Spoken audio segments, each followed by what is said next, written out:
Niamh got arrested.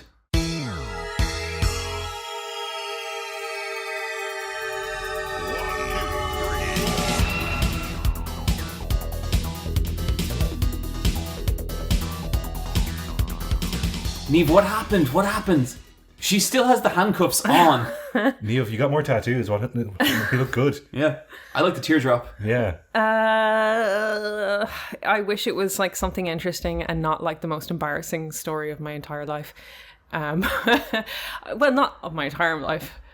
I hope there's room. Oh, I wish I could bottle the far off crushed look Niamh got in her eyes when she said, "Not in my entire life." It was one of those like things where you remember something you did 20 years ago and you're like, oh, I fucked up. I had a micro That's So Raven moment. But yeah, I went on holiday to Lisbon. First holiday since, the pandy. Oh, Panda Magoo. Feeling very out of practice with travel. We weren't going very long. It was only for a couple of days. And I got off the plane and we had to get in the little transport vehicle that takes you from the plane to the airport. And when we got in there, we were going up to security check and passport control, and I checked my jacket and I didn't have my passport. And I went, "Rebecca, do you have my passport?" And the look she gave me was so devastating. It was really like, it was a mix of like, "No, I don't fucking have it. What have you done?" And then I had to go over to a woman in a high-vis vest and tell her that I forgot my passport on the plane. And she looked crushingly disappointed at me. And then she told me to go talk to a police officer who was just like, "And you left it on the plane?" And I was like, "I left it on the plane that I just got off. I think I could get it back?" ?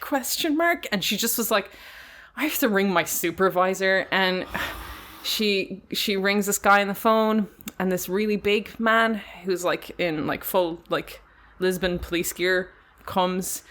And do the police have weapons there, or is it just walkie-talkies? Not that I could see. He was wearing his combat boots and stuff, but okay. Honestly, I was just like full of the adrenaline of shame that I didn't really notice. A little pissy baby. I was being a very polite baby, but I was... Well, the pissy is more the physical sensation. Yeah. But you had broken a window and you were going to have to tell mom and dad. Yeah, absolutely. So this big guy was like, "What the fuck did you do?" And I was like, "I guess it fell out of my pocket."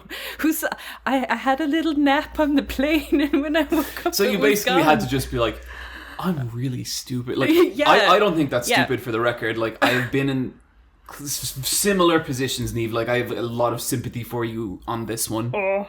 So he's like, "Come with me," and he took me to the holding jail cell that they take. Because you're an illegal. Yeah, that they take, like, I was there with, I would describe some racially profiled men who were let go within the same amount of time I was let go, which was about 2 hours. So you had to sit in a cell. Yeah. Did you make friends? Start a gang? No, we didn't make friends. I felt just so stupid because I was very holiday ready. I was wearing red pants. And I know those red pants, and they only come out when Niamh's feeling spicy. Did you have the fanny pack going? I had like my backpack, I had a cap. Oh. Like I was very like, "I'm on my holiday." Oh, I bet you look so good. Met another few police who were just like, "Oh, write down your name and your flight number." They just like, everyone was disappointed with me. But like it got cleared up. I did get my passport back. I did sit in a cell. Did someone for 2 bring it hours. to you? Yeah, a police officer brought it to me. He called me Niamh, and I said yes. That is correct. And Niamh got her passport, and then when I was leaving the cell, obviously everything had cleared out, so I had to find my girlfriend, and who had moved all the way through the airport, but I didn't have my glasses, so she was messaging me being like, "Follow the exit signs," and I was just like, "Okay, I can't see those." So I had to get her to text me identifying features of the airport so I could kind of get my way out. So she's like, "You're going to go down 2 escalators," and I was replying, I was like, "I found the escalators." So I finally got back to her, and my girlfriend's like, "It's fine, look, we got it back, it's no big deal." But because I was filled with shame adrenaline, I could not like sleep the entire night, and it was just a shitty start to a holiday. And then I ended the holiday by getting COVID. Yeah. Oh dear. And it hit me really hard, and I'm still kind of sick with it. So if I lose my voice halfway through this, that's why. Niamh, those little shits will be so happy that we're back. They won't notice the dramatic drop in quality of this podcast. Don't worry about it. No. We're going to put that bit, right? Yeah. Oh, yeah. Love those little guys. I'm pretty sure we joked last episode, like, imagine if this was our last episode. Jesus. Yeah. Like, I Nearly. I felt could have bad been. that we haven't posted in a while, just because I feel like it's very mysterious for a podcast to just disappear for that length of time. But it wasn't just, like, Niamh. On top of that, there was, like, 2 or 3 other things, like weddings and work stuff that just stacked on top of it. That just went, oh, not this week. Oh, shit, not this week. Oh, shit, not this week. And we really appreciate how patient everyone was, because everyone was really cool. Everyone was like, it's okay. There were some people who were like, you know what? Delay it even longer. And I was like, yeah, we could, but You know what? Fuck it. Bryan, shut down this recording equipment. Yeah, okay, Let's yeah. go grab some beers.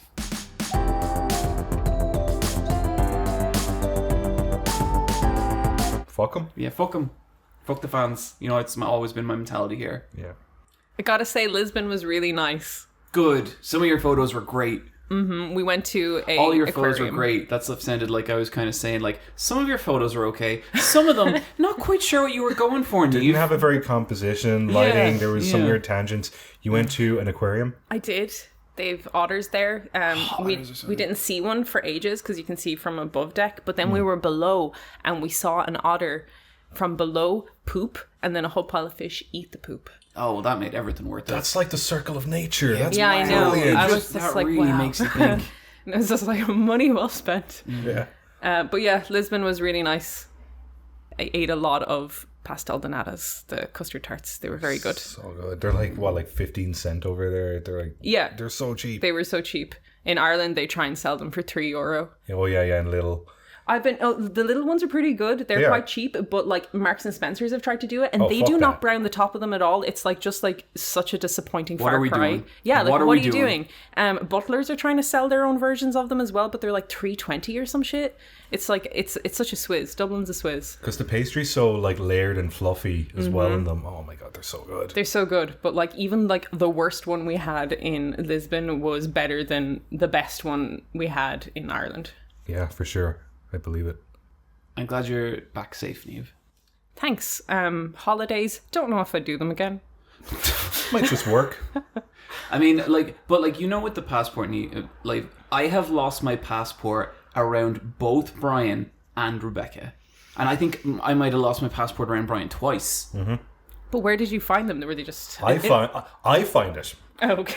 Okay, one time I found it under his bed. Oh.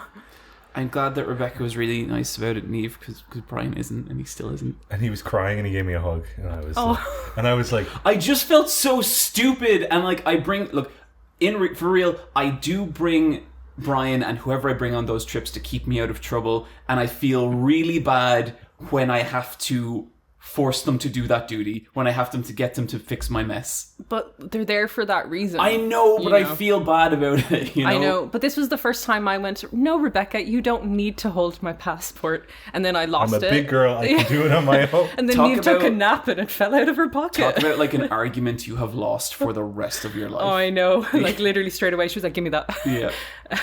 Yeah.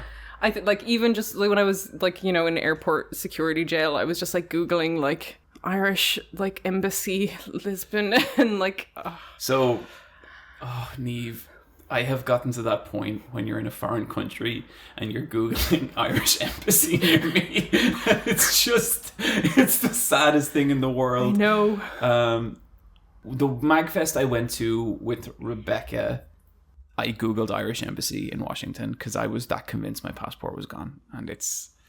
But you just backtracked and you found it. Yeah, I found it in a bar, and it was a bar that I went to that the previous night I gotten really drunk, and I was talking to a crowd of strangers, and one of them was like, oh, we have a member of the UK here, and I got really annoyed, and I was like, do we? And then when I went up to the bartender the next day, he was like, yeah, you were here, you were the guy who screamed fuck the Queen all night, and I was like, okay. I don't remember, but sounds right. It sounds very right, Yeah, he went on like full wolf tones. Yeah. And Niamh, I'm glad you're back. I'm glad that all went okay. Sure sounded a bit hairy there for a moment. Absolutely. Yeah. I got some news. Uh-huh. I got glasses to help me read. Welcome to the Four Eyes Club. Can I show you guys? Yeah. Yeah, pop them on. Ooh, a square case. Fancy. We can't show you this, but yeah, John is, in fact, I will visually describe it. He's taking out glasses out of a glasses case. It's like a little glasses coffin. Yeah. It's all like red and velvety on the inside. Ooh, Yeah. rip curl? Is it? I don't know. The cases, anyway. I think the glasses are Some too. of my early first glasses Rip were Rip Curl are, Curl. yeah, they're a surfwear brand, but they're good for the wind. I think I thought they were Quicksilver, but then I don't know. If Maybe that they're makes literally sense. the same. Yeah. They're an adjacent company, I know that. Oh, He's like Clark Kent. yeah, they're such Clark Kent glasses. Yeah. Yeah, this is what I look like now. They're cute. I like those on you. I think I put them on. I was like, I don't hate this. Yeah. I think I can do that. Bryan is taking photos. How do you feel to be a glasses wearer now? I thought I wouldn't like it, but it gives me a lot of opportunity. Michelle's been making fun of me because she says I use them as props. So she'll say something, like she'll make fun of me and I'll go like... He just took off his glasses in a very inquisitive manner. Yeah. But it's also interesting because it is genuinely like going from a PS4 to a PS5, and I didn't realize how fucked up my eyes were. Like, Yeah. looking at you both now is like, oh my god, this is what they look like. Like, you guys aren't blurry right now. I can see everything. I wear glasses as well. I don't wear them often because I prefer the comfortable blur. Like, I remember getting contacts for the first time and walking to college and seeing every leaf on a tree and kind of having a bit of an existential break and being like, we can see this. We can see this much detail. It was too enhanced. Yeah, it was too enhanced. I've kind of had stuff like that. I had an experience where I was walking around with these glasses trying to get used to them in town, but I was having this weird sinking feeling wearing them. And, like, it was really fucking up my balance. And so I was walking around town with my hands out by my sides so that I could pull, like, just instinctually, so I could pull myself out of the hole my brain thought it was sinking into. It sounds like you're that guy in Assassin's Creed, the assassin. And he's, like, going through the crowd, isn't he? And he puts his hands out. Yeah. That's so funny that you went to that. I went to, like, Handsome Idiot John Hamm and 30 Rock. That's kind of what I felt like. He can ride a motorcycle. But, like, it's mad because, like, I play games with them and I'm like, wow, graphics. They can really do it. Do you know there's, like, texture in Elden Ring? Yeah. Yeah. It's amazing. I've been wearing my glasses, John. And now so do I. But, you know, I resisted getting glasses for a long time. I think I feel pretty okay being a glasses Chan now. Yeah. Yeah. Do you feel smarter? No, but I think that's me. Oh, okay. Yeah. You look smarter. Yeah. Sure. And I mean, in today's economy, that's as good, right? It kind of hides your angry eyebrows a little bit. Yeah, Yeah. it does soften me a little, and I do like that because maybe people will stop thinking that I'm trying to fight them. Mm-hmm. But you do look like you're in Mad Men. Yeah. Did you find it hard to pick a frame? Or did you, I like... spent like an hour picking a frame. That's not bad. Yeah, that's, that's pretty pretty quick, all I things went considered. down and I collected the strongest glasses from around the shop, and then I had like a little tournament where they all eliminated each other, and this pair won. Sir, stop banging the glasses against each other. You are charging me €120 for these glasses. I'll do with them what I want. Did they manage to upsell you with, like, you know, anti-glare and... Yes, Yeah, none Well, of like, that shit's I- real. probably. Yeah.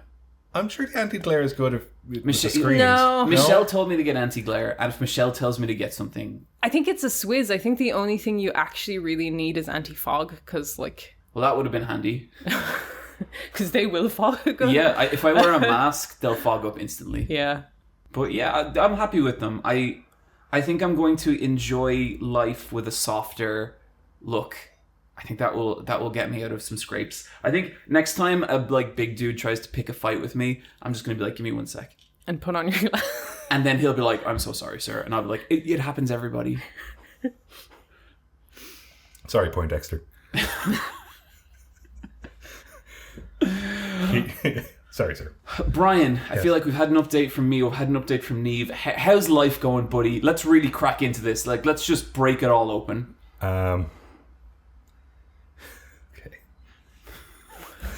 I went to a family wedding. Oh, cool. My sister moved to Canada about almost a decade ago. She's a Canadian citizen for a couple of years now. She married a Canadian man. She got married in Canada 6 months ago. But I guess with the case numbers going down, it worked out that they could do a human ceremony. Is that what they're called? Something about that sounded really sinister. Oh, yeah. Like, a human ceremony. Like a meat farm. The meat farm, yeah. So 2 humans were officiated as one. That's the most sinister description of a wedding. That's what they are. Yeah, I guess so. It's a whole scam. They'll get you. They just turn you into a weird human amalgamation. Yeah, you get sewn together. That's it. €1,000, please. They were already married, so they could get married wherever they wanted because technically they were already married. In Ireland, you can only get married in churches or in like registry offices or something to that extent. They need to be like a fixed address that is registered. But my sister and her husband got married on like the seaside cliffs edge, which was great because there was like nearly 100 people there and nobody had a mask on because it was outdoors. It was great. That's cool. You looked fantastic in that suit, Bryan. Thank you. My You brother didn't look and fantastic? I both, Yeah, like a little cute nerd. like a cute little nerd. I think I was the Poindexter all along. Bryan, you wear your suit, I wear my glasses. Forget about it. He had a dicky boat, that's why I call him a little nerd. Yeah. Yeah, I did. But it was very cute. I looked like I was making my communion. Wait, Bryan, could you talk me through the decision to a dicky bow as opposed to like a tie or something? My younger brother was wearing a dicky bow, and I went, "Oh, cool! I'll wear one too." Cool. And so I went through my drawer, and I have 2 clip-on dicky bows. Because tying a dicky bow requires watching a YouTube tutorial, and it takes like at least 2 hours. I think I'm done with YouTube tutorials. I think I'm just going to get shit wrong from now on. Why not? Yeah. The wedding was a lot of fun. There was a lot of Canadians. There was one woman I want to talk about. Aunt Suzanne. She was nobody's aunt. She was a family friend. Why is she called Aunt? She's earned the title from being around. We've got one of them in our family as well. Yeah, and this woman was a fucking scream. She was walking around with a wine glass, and she was calling it the Suzanne Special. And she was like, and she was already, a few glasses down. She was like, "You want a Suzanne Special?" Now, her accent was all over the place. It was not a Canadian accent. It was a North American accent for sure, but it was not Canadian. She was from all over the place. Did she let you in on the secret of a Suzanne Special? Oh, yeah.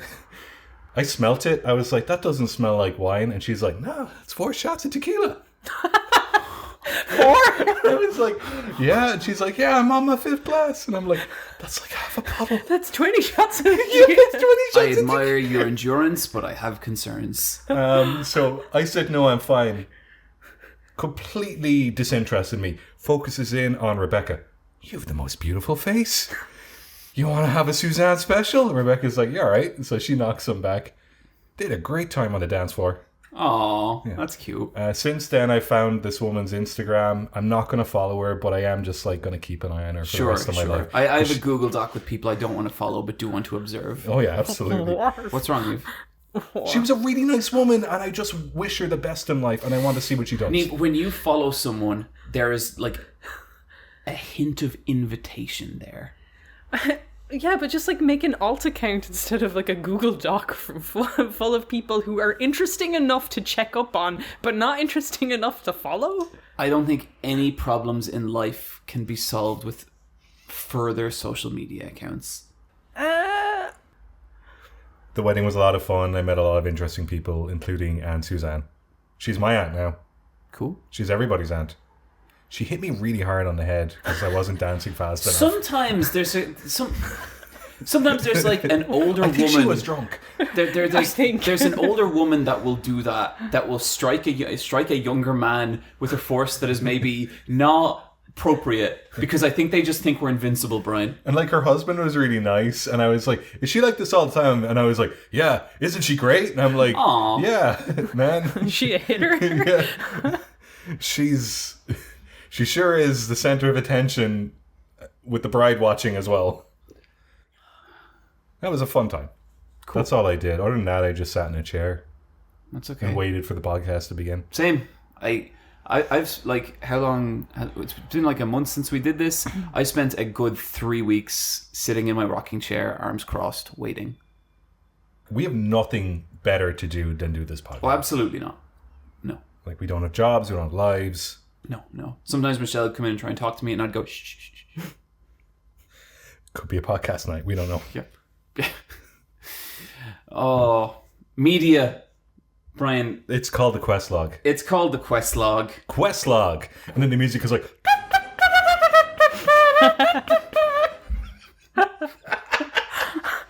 I kind of want to clip that and use it from now on. Okay, so I knew I was going to do trumpets. I didn't know what song it was going to be. And I thought it was really funny that I did the circus song because I didn't know it was very good, Bryan. It was a good bit. Yeah. It was a good bit. I made myself laugh with my own stupid joke. I love it when that happens. Bryan, you watched Our Flag Means Death. Yes, despite the intimidating name, this is the Gay Pirate Show. Yeah, I took one look at this name and I was like, not for John. No. I enjoy this very much. I think the hype on this has calmed down a bit now. I think it was a big deal back in March and April. I think I watched it over 3 nights because I got super into it by the end. It's what starts off as a kind of workplace comedy on a pirate ship with a captain and his crew turns into a slow burn romance between the captain and another captain and the fun and games they have together. Yeah. I really thought I was heading into The Office for pirates. Yeah, and especially after the first episode. Yeah, it stops being that pretty quickly. Yeah, because in the first episode, the captain is Steve Bonnish, who's played by Rice Darby's, I think that's his name. He's the manager in Flight of the Conchords. That's what I know him from. And this has some of the Flight of the Conchords team on it. But he plays Captain Steve Bonnish, who is in fact a real pirate. Yep. He's from Barbados. The Gentleman Pirate. The Gentleman Pirate, and it takes place in the early 18th century, which is the 1700s. Not the 1800s, because that would be the 19th century. I know, every time I make a video where I have to talk about history, I'm like, wait, what? You got to count one number back. It's tricky. Because we're in the 21st century, even though it says 20 as the first 2 digits. It's complicated. It's fucked up. Yeah. And his pirate ship is called the Revenge, but the first episode is kind of just introducing the crew, and he has one guy who writes down his logs and autobiography, I guess, but that kind of feels like the confession cam that you would have in a show like The Office or Parks and Rec. But then the next couple episodes are kind of just them, like, you know, he's a gentleman pirate captain, but his crew are kind of rough around the edges. What's gonna happen? Then they introduce Captain Blackbeard. So glad he introduces himself and he's called Edward or Ed. Because I was like, that's his name. His name's Edward Teach. Mm-hmm. And Rebecca's like, why do you know Captain Blackbeard's real name? And I'm like, Rebecca, I love pirates. Yeah, Bryan knows pirate lore. Yeah. And also One Piece. It's related to One Piece, but my favorite pirate is Anne Bonny. Yep, I know this for a fact. She's from Kinsale, which is my hometown. She is the local legend pirate. And she is one of 2 famous female Irish pirates. I think the other one is Grania. Weren't they girlfriendies a little bit? Grania was like 100 years before her. Oh, okay. So yes, Niamh, they were. Okay. Just fucking eternal love. Bryan. I just heard that Anne Bonny was kind of gay. Oh, yeah. Oh, that's... Yeah. She lied about being pregnant when they were hanging her, so then she didn't get hung. What a fucking smooth baller. move, That's so cool. It's pretty cool. And there's no photos of her, obviously, but there's really, really good illustrations, and on all of them. Titty out. Yeah, so she's wearing she's wearing a shirt, but it's unbuttoned to the bottom button, and the titties are out. I mean, and the pistol is on full draw. That's gonna fuck people up. Yeah. Mm-hmm. I think that was part of her like fighting style. She'd run at people titties out, and they were like, "Whoa, what do I do?" Get them confused and horny. That would give me pause. I would. Yeah, it's a good technique. Yeah, no, it's good. Ed Teach, Blackbeard shows up, and it's very much like a romance trope where it's like the clean one and the dirty one, I guess. Yep. And you're like, oh, these guys are cute together. But this show wouldn't. But it does. And it actually does. It's not like... Yeah, the build to their romance is very sweet and tender. Yeah, and when you go back and you think about it, you're like, no, like that actually was a slow burn romance, Yeah. and it ends on a cliffhanger, and I hope it gets a season 2. I don't know if it does or not, or I don't know if it's in the process of getting renewed or if it is renewed yet, but I want to see them together happy in the end. Of course, they're pirates, and I know the true story of these two men, but Television also does happy couples bad a lot of the time. Yeah. But yeah, I watched a decent amount of this show. I think I have 1 or 2 episodes left. Yeah, I'd kind of be on board with whatever. On board. Whoa. With everything Brian's saying. Yeah, I to be fair, John, I wouldn't walk off the plank on this show. You know what I'm saying? I'm sorry, what do you mean? Oh! It's good. I think like it definitely has like, you know, there's a lot of the kind of, like you were saying, Brian, a lot of kind of Flight of the Conchords team on it, and it definitely has that feel. Yeah. I think if people like this, definitely check out Reservation Dogs 2, because I still think that's like one of the best TV shows that's come out in a while, and it has that same vibe. It's the same production company. Yeah, exactly. Even though it's about like disillusioned Native American teenagers as opposed to pirates, but it's, if you think this jokes in this are funny, you'll think the jokes in Reservation Dogs are funny, and Reservation Dogs is uncool. But yeah, Our Flag Means Death, fun show. Guys, I watched Until the Wheels Fall Off. Is this the Tony Hawk documentary? The Tony Hawk documentary. I also watched this. This was really, really interesting on multiple angles. Basically, this is a documentary about Tony Hawk's entire life. And you think of Tony Hawk, very kind of clean cook guy. He's a man who likes skateboarding, and that's kind of his deal. And I expected something not lighthearted, but like not a deep dive into the consciousness that is Tony Hawk and his relationship to mortality and his fear of intimacy. That is what this documentary is. Yeah. Okay. And it's great. It's really good. It's fantastic. What I like, there was so much interesting stuff about Tony Hawk. Like, when I think of skateboarding and Tony Hawk, I thought of, oh, he's the big skateboarder. Like, he's the most famous skateboarder. I never really understood why, but the documentary goes a lot into, like, how he changed skateboarding. Like, basically, how he was too physically weak when he was little to skateboard like other people skate. And so he developed this new way of skateboarding where he ollies off the edge of a ramp to get air, which is different from whatever, I don't know enough about skateboarding to get specific about it, which was different from what everyone else was doing. So he invented, like, going 6 feet in the air, doing a flip or a tail grab or whatever. He invented all that stuff. And people fucking hated him for it. Really? Other skateboarders were like, what the fuck is this flippy dippy, get your sister's baton and twirl it in your fingers kind of shit? That guy was so lame. That guy was so lame, but wasn't his arc during that documentary amazing? The bit at the end where he's like, you know what, man? And he made me cry. Yeah, he's the whole documentary. He's this real gnarled old punk skater, and like he's got tattoos up to his chin. He's all wrinkly. It's got loads of talking heads of like different skateboarders and different generations. And this one guy's like, man, fuck Tony Hawk, like the entire way through. And then he's like, right at the end, he's like, but man, hell of a guy. It's like, it's amazing. It's really good. And it kind of like goes into like Tony Hawk's, like, you know, the rise of, I think, skateboarding in, I think it's like the early 80s, is that right, Brian? Like his initial run. Yeah. And like then late 70s, early 80s. You watch him go completely broke. You watch like him go from being one of the most famous people in the entire world to having to like work freelance gardening jobs and then back again. Yeah. Like, it's insane. Because like at the turn of the 90s, skateboarding was just like a punk hobby. But then by the end of the 90s with the video games, all of a sudden it was this big thing again. Yeah. But where it kind of ends up, it goes a lot into Tony Hawk's pursuit of the 900, which is, that's right, Brian, the 900, that's the right name, yeah. Gets off a ramp and he spins the skateboard with him on it 900 degrees. Yeah. The mental toll the pursuit of this trick took on him, and like, it's incredible. Like, the first time he does it live, it was at a huge live sporting event, and he kept feeling himself getting closer and closer and closer to the point that the judges waved the timer and they were like, fuck it, we're just going to let him go. And eventually he gets it. And like, when he gets it, it's like this super like euphoric, amazing moment. But then like towards the end of the documentary, it kind of goes into this stuff about how like all these old skateboarders, they're like completely fucked up. Like their bodies are just destroyed from years of crashing. They can't turn their necks or anything like that. Their balance is completely destroyed, even when they're out walking. Yeah, but with Tony Hawk, like, he has all those injuries, but he's still doing it.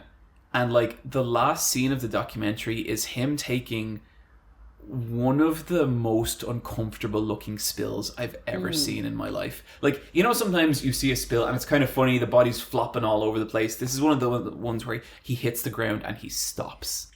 Because he's like 10 years younger than our parents, maybe like 15 years younger. Like he's... Which is fucked up to think like, about. like he's closer in age to our parents than to us. Yeah. And it kind of... The whole documentary ends on this kind of meditation of like, should he still be doing this? You know? But he wants to. And like, I think the place they kind of land on is sort of like, it's not like there's this really poetic skateboarder in it who just has this real way with words, and he's really into like energy and shit, man. And half what he says kind of sounds like nonsense, and half what he says is kind of like, oh yeah, you know. And he kind of comes at it and he's like, no one has the right to tell him to stop, man. And it's kind of like, yeah, if skateboarding is going to kill him, I think he's pretty aware of that, and I think that's kind of his choice, you know? I think anyone who marries Tony Hawk is probably aware of that. I feel kind of bad for his kids. Yeah, his kids. Oh yeah, it's his eldest son who's like our age is. Yeah, but he's a bit neglected. I felt he seemed like such a rock of sense. I thought, like he seemed like such a sensible young man. But this documentary gave me a lot more than I think I went to it for, and I really appreciated that. I thought it was cool. I thought it was just a really great little story. Not little. It's a really great story of how this man changed skateboarding and the weird effect like the fame of it all had on him and stuff. And I would really, really recommend to this. If you've ever played a Tony Hawk game, you should watch this. If you have even a passing interest in skateboarding, I thought this was a great documentary. Did you enjoy it, Bryan? No, yeah, it's brilliant. Like for me, Tony Hawk's always been the older, taller skateboarder that always wore a helmet and protective gear, which I found really strange because whenever you're playing these games or you see like the roster of like you know like top 10 famous skateboarders, they're all street skaters who just dress casually, and then there's Tony Hawk who's just dressed in this weird professional safety gear getup. But Tony's the one that is the evil Knievel of the bunch, and he's the one who's actually like throwing himself into these ridiculous stunts. That's why he needs the gear, and he's like, if he didn't have that helmet, he'd have already died. Oh yeah. And so in my mind, I always thought he was like this weird, safe, nimble skater, but he's actually like the biggest daredevil of the bunch. It's cool. I would really recommend it. Niamh. Yes. You watched Ranking of Kings. I did. You guys were so high on Ranking of Kings, and I had a lot of downtime with COVID. And it just wrapped up as well, didn't it? Yeah, and before it, so I started watching it, and you guys were right. Ranking in Kings is brilliant. I really loved Little Boji and Kage. Those two guys are fucking brilliant. Yeah. It's about like a little king who is non-verbal. He's deaf as well? Yeah, born deaf, so he's mute. And just kind of about everyone discounting his abilities and... That bit in episode 1 or 2 where it's him in his room crying. Yeah, and him kind of putting on a brave face, and like there's a lot of like, oh, he doesn't understand, and people are kind of bullying him, and there's kind of a little like, oh, he doesn't understand how much he's been bullied because he's also stupid kind of thing. And the first episode is him being tricked by his kind of only friend later on to bring him clothes. That bit where he comes out with all his clothes and he's layered up and he's all round. And he's coming out with his royal clothes and bringing it to this like little shadow man on the floor and taking them all off and then walking through the town naked. And everyone's like, there's that little idiot. And he's from a world where like he's the prince and he's the firstborn. So he's kind of going to graduate into a king position. First episode, heartbreaking. For the next like 8, it kind of continues at like a really like amazing pace where you get into a lot of political intrigue about who he has a younger brother who's like stronger and fitter than him that the king has with his second wife, Queen Hilling. And he's more suitable for the role in that he kind of ticks all the boxes. Yeah. He looks like a young king. Yeah. And people expect him to be king. But they have a little fight, a little square off, and Boji kind of shows some of his abilities. He's very competent. Can dodge like a motherfucker. Yeah, Boji's fast. He might not be strong. He's quick. And you see the little prince is such kind of a little Prince Joffrey character at the start where he like beats Boji like at the end, and it has to be stopped by one of the retainers because it's just getting too brutal. And kind of the next 8 episodes are kind of showing that Boji has this kind of way with broken characters, like a 2-headed snake and all these other kind of disregarded characters in the world, that he's made up these kind of silent alliances with through just being an empathetic, kind young boy. Because he's like a leader to the outsiders. Yeah, and like everyone really believes in him. The animation's gorgeous. It's a really simplified style that really suits it, which means in the first 8 episodes there's just like some really gorgeous animation and really nice background work. And every, like, the coming off of Elden Ring kind of going into this, it had all these like cool designs. So the weapons I and totally everything. had that where I'd watch an episode of Ranking of Kings and be like, I need to go play Elden Ring. Yeah, it kind of really like came together nicely with the kind of high fantasy period I was in, because everyone has a very distinct look to them, and you're like, oh, you can see that big knight in the gold armor being an enemy you would come up against. At one stage there is a double crossing with Boji and one of his retainers. So like I literally like gasped so hard, like jaw agape, just being like, no! That was shocking. The emotions of that moment is so high, and I was like, man, this is unreal. Like, they're setting all these things up, and like, you know, flashbacks sometimes can be a little like cumbersome in this, but the flashbacks in Ranking of Kings were used so perfectly to kind of put everyone in their place and understand their motives. All the shit with Oaken. Yeah. It's like everything was like a puzzle was being clearly built in front of me that was so well considered and also beautiful looking and really like considered animation wise and shot composition wise. And like there's like moments of extreme body horror in this that had me so shocked. There's like, I'm not going to spoil it for anyone, but there's an area under the castle where a smoothie is made, and I was like, holy crap. I was like, this is some of the darkest shit that I've ever seen in anything. And you get a little bit more empathy for the younger brother, Daida. And like the show, I was just like, I think going into episode 9, I said to my girlfriend, I was just like, this is one of the animated shows that makes you happy you're an animator. Like, this is something that makes you believe in the medium. Like, it's a beautiful, crafted piece of storytelling where there's like so much empathy, there's so much like good action, there's so much good like weaving of narratives, and like with characters that you can only really do with animation. And I was so excited for it to continue. And if it sounds like there's a giant but, there's a giant but. I feel like past episode 8, it fell off extremely hard for me.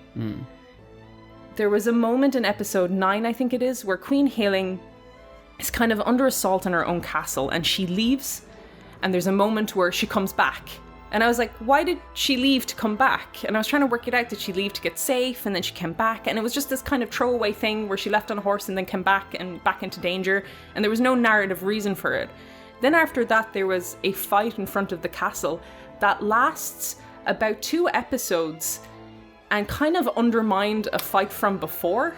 So I do remember that bit, and I do remember, I think it might have even been longer than 2 episodes, because I remember at multiple points thinking like, oh, we're still here, are we? Yeah, it's like in front of the castle, and they introduced 3 new knights, and one is like Knight Anne, and I was like, oh cool, another female character, because one of my criticisms up to this point is there wasn't a lot of women in it. Sure. So I was like, oh cool, here's another character. She gets knocked out and is forgotten of, and these knights were never introduced before, and I was like, this is so weird, because every character was so like it was like a chessboard, like everything was really laid out for me. Yeah, like as someone who loves that show, I kind of agree with everything you're saying. Like I do feel like the first 8 episodes, every episode was like a finely prepared meal. Yeah. And then I think after a point, I did get a bit more, okay, wait, this guy is doing, okay, he's this guy and he's doing this. And it was like, the story was still there and it was still good, but I felt like I had to work way harder to... Yeah.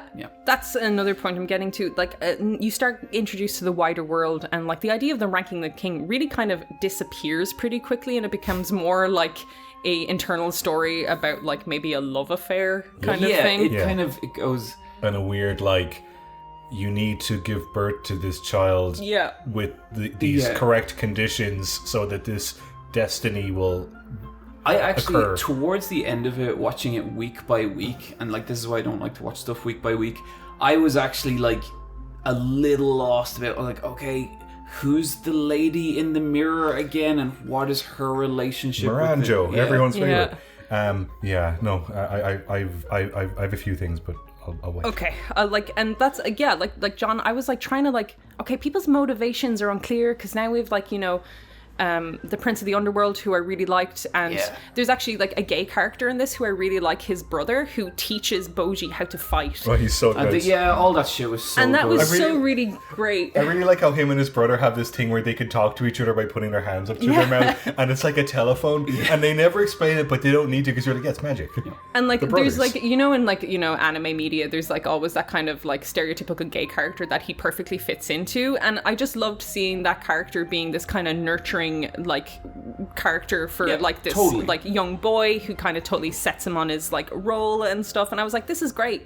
But like, as it started going, I didn't really understand his brother's motivation, who then comes up against another guy who was a retainer who kind of double-crossed Boji, and what the drama there was going on with that. And like, it felt like these moments that really would have a lot of like a lot of impact. Like I was like, oh man, when they see each other again, that's gonna like fucking tear my heart out. It kind of like was spread across a lot of episodes, and it fell really flat, and I wasn't understanding why things were happening in the way they were happening. I kind of put that down to me having watched it so far apart. I watched them in a chunk. It's interesting to hear you say, because I know that, but like it's interesting to hear you have the same kind of problems. And it was just like it really fell off for me to the point that I was like, this is something that makes me like, I'm glad I'm an animator to like, I don't know. I think this is we've kind of gone down generic shonen vibes a little. It definitely gets very shonen-y. Like, for me, I really liked at the start, I was like, okay, so this kid can't fight, but he's so charming and he has empathy that maybe he becomes a kid or a king through diplomacy and relationship skills, because he has those in spades. But later on, it's kind of like, no, he's also really strong. Yeah, he has this magic touch, which kind of makes fights a little boring as well. Yeah, but before that, I really like, because like it's a thing that they do in One Piece as well with Luffy, and it's a problem that I have with more recent chapters of One Piece as well. But like the idea of like one of the most dangerous skills or the most like valuable skills in a battlefield is the ability to collect people and get people to follow your cause. Yeah.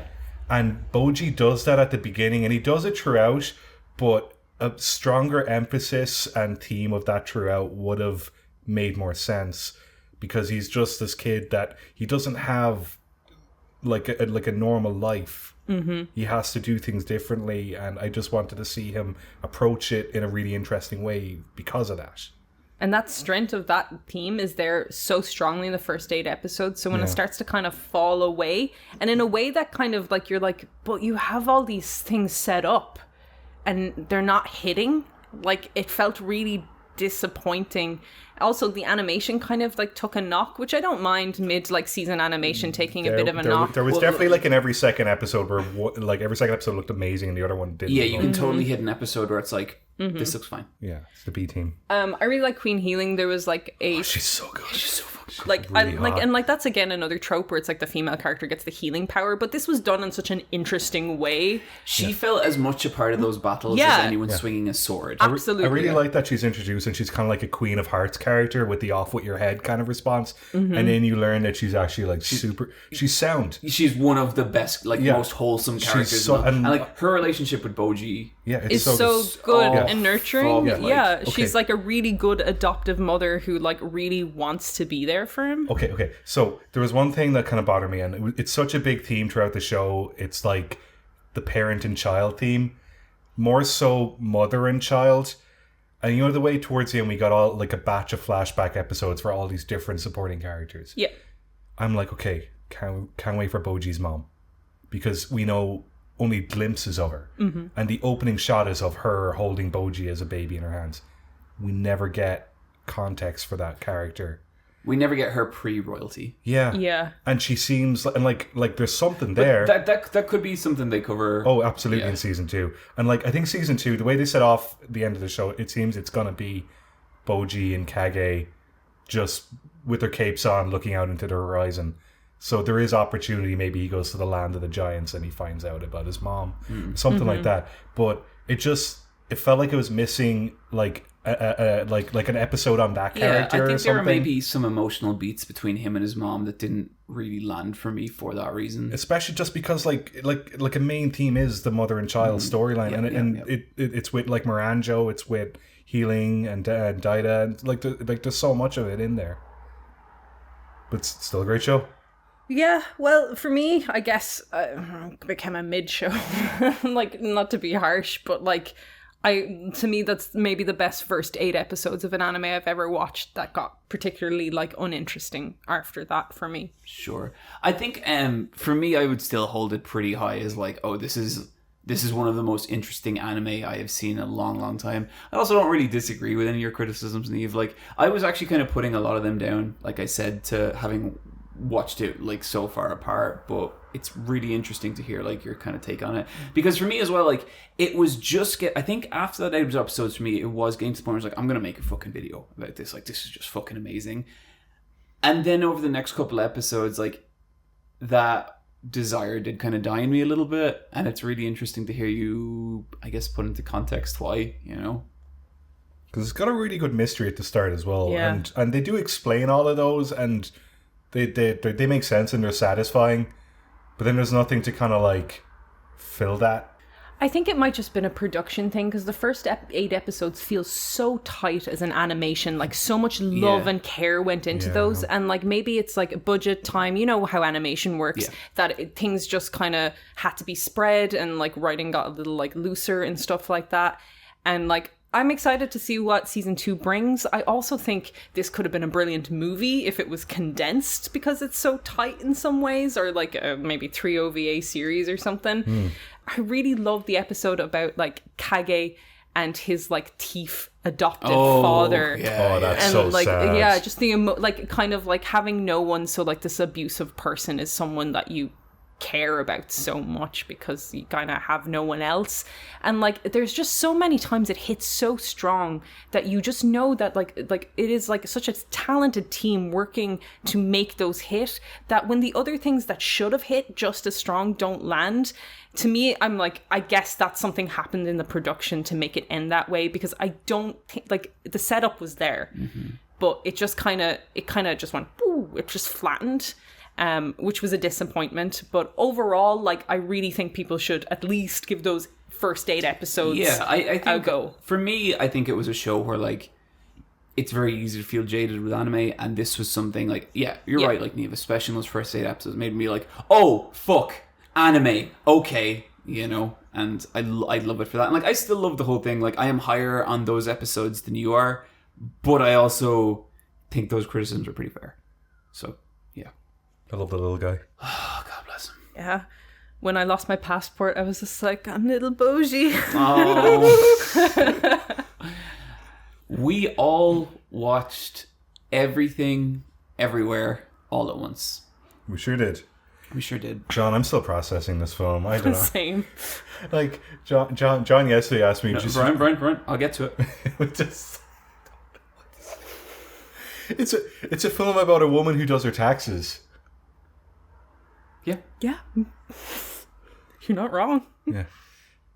Did you guys enjoy it? Oh, yeah. It was... Yeah, I loved it. I thought it was a fantastic experience, especially like a fantastic cinema experience. Yeah. I was told to watch it in a cinema by someone. It was Dee. And I was like, shut up, Dee. Yeah, hey, whenever Dee tells me something, it's like, shut the fuck up, Dee. And then afterwards, I was like, yeah, Dee was right. Yeah, I hate that. Especially during the rock bit where everyone's silent. Yeah. It works. I came out of it extremely moved. It was like... And this is so weird because I was saying this to my partner. I have described movies I haven't liked, like Uncharted, as like a roller coaster. As in that it was a lot of like adrenaline up and down that kept you going, but felt ultimately empty. But I also came out of this feeling very emotionally fulfilled, but also like it was like a roller coaster. And then... Yeah, like, I'm not sure if I'd watch this film again because I had... It's very draining. Yeah, it is. And I don't know how I would watch it again because that first experience is very important. Mm-hmm. Well, like, when I say something, if my understanding of you saying something is a roller coaster is it's like you experience it, it moves along at a decent rate, you never think about it again. Yeah, I was entertained while I was watching it, but I'll never think about it again. But I was entertained, and it was very high octane with everything, everywhere, all at once. But I will think about it again. It was a better roller coaster. I don't know. John, you're like doing that thing you do where you're like, go on, where I don't know how you feel. Do your bit. Okay. I have something to say. Okay.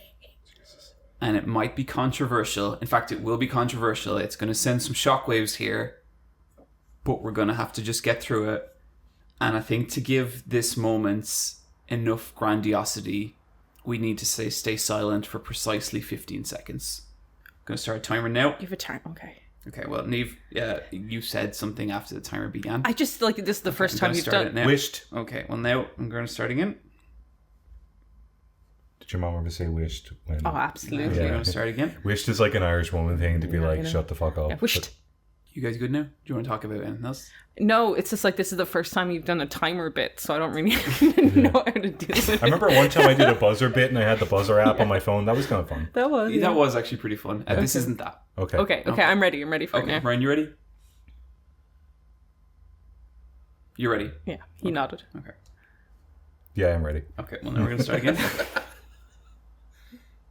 I'm ready. Okay, we're going to start again.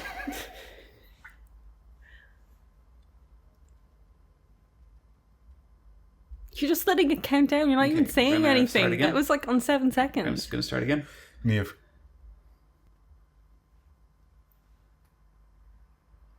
Oh, we just started? Sorry. Starting.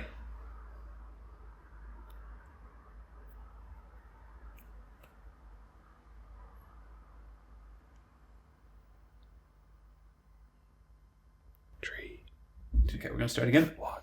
Sorry, I like countdowns. I'm starting.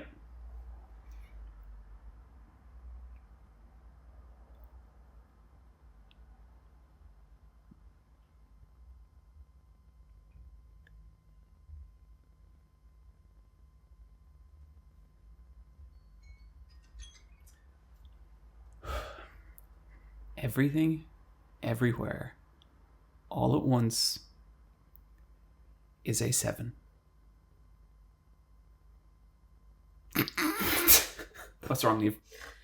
In my head, I was just like, okay, the 7's a pretty good score. And then I went, oh, it's a 7 for John. That's a top score. That's a John 7. And then I went, fuck you for waiting maybe 15 seconds. It was pretty shitty, wasn't it? Yeah, it was a lot of emotional range. The podcast app is not going to like that. We're going to have to get Oni to put in like a fucking timer. Oni, music. leave it pure silent. I don't care what happens. It's going to eat it. No, fuck him. No, that's fuck him. Fuck, Brian's right, fuck him. The last time I gave out a 7 was in 2017. What was that? Kazuchika Okada versus Kenny Omega 2 at Wrestle Kingdom. Wow. Yep. This film is as good as that. This is one of my favorite films I've ever seen in the history of my life. Same. This film expanded what I thought was possible with film. I feel there were concepts conveyed in this that I've never seen conveyed in anything. Famously, the adaptation of Watchmen is considered a failure, even though I love that movie for very different reasons, because you can't visualize how Dr. Manhattan experiences reality. This film, I feel, did that. I completely get what you mean about a roller coaster, Niamh. I just think I think that's more to do with the pace, in that fucking every second feels so designed and like, whoa, holy shit, what am I doing? That's what I mean. Like, something's happening all the time. Like, some guy went to the bathroom and it was during the butt plug bits. That's the best bit. What are you doing? He didn't know. He can, but like how, like, and then I was like, there's a moment in every movie where you're like, I can go pee. I was just like, I could not pick a single moment in this movie where I could go pee, which is like it's like roller this coaster. Is a roller coaster where every You're strapped in and valley and loop de loop is an existential crisis. Yeah. And I have never seen a film so simply but so effectively convey the infinity of possible realities that exist from choice in each and every second and make it heartwarming and funny and great. This is one of my favorite films I've ever seen. Bryan, I totally get what you mean by like you don't want to watch it again because it is an exhausting movie.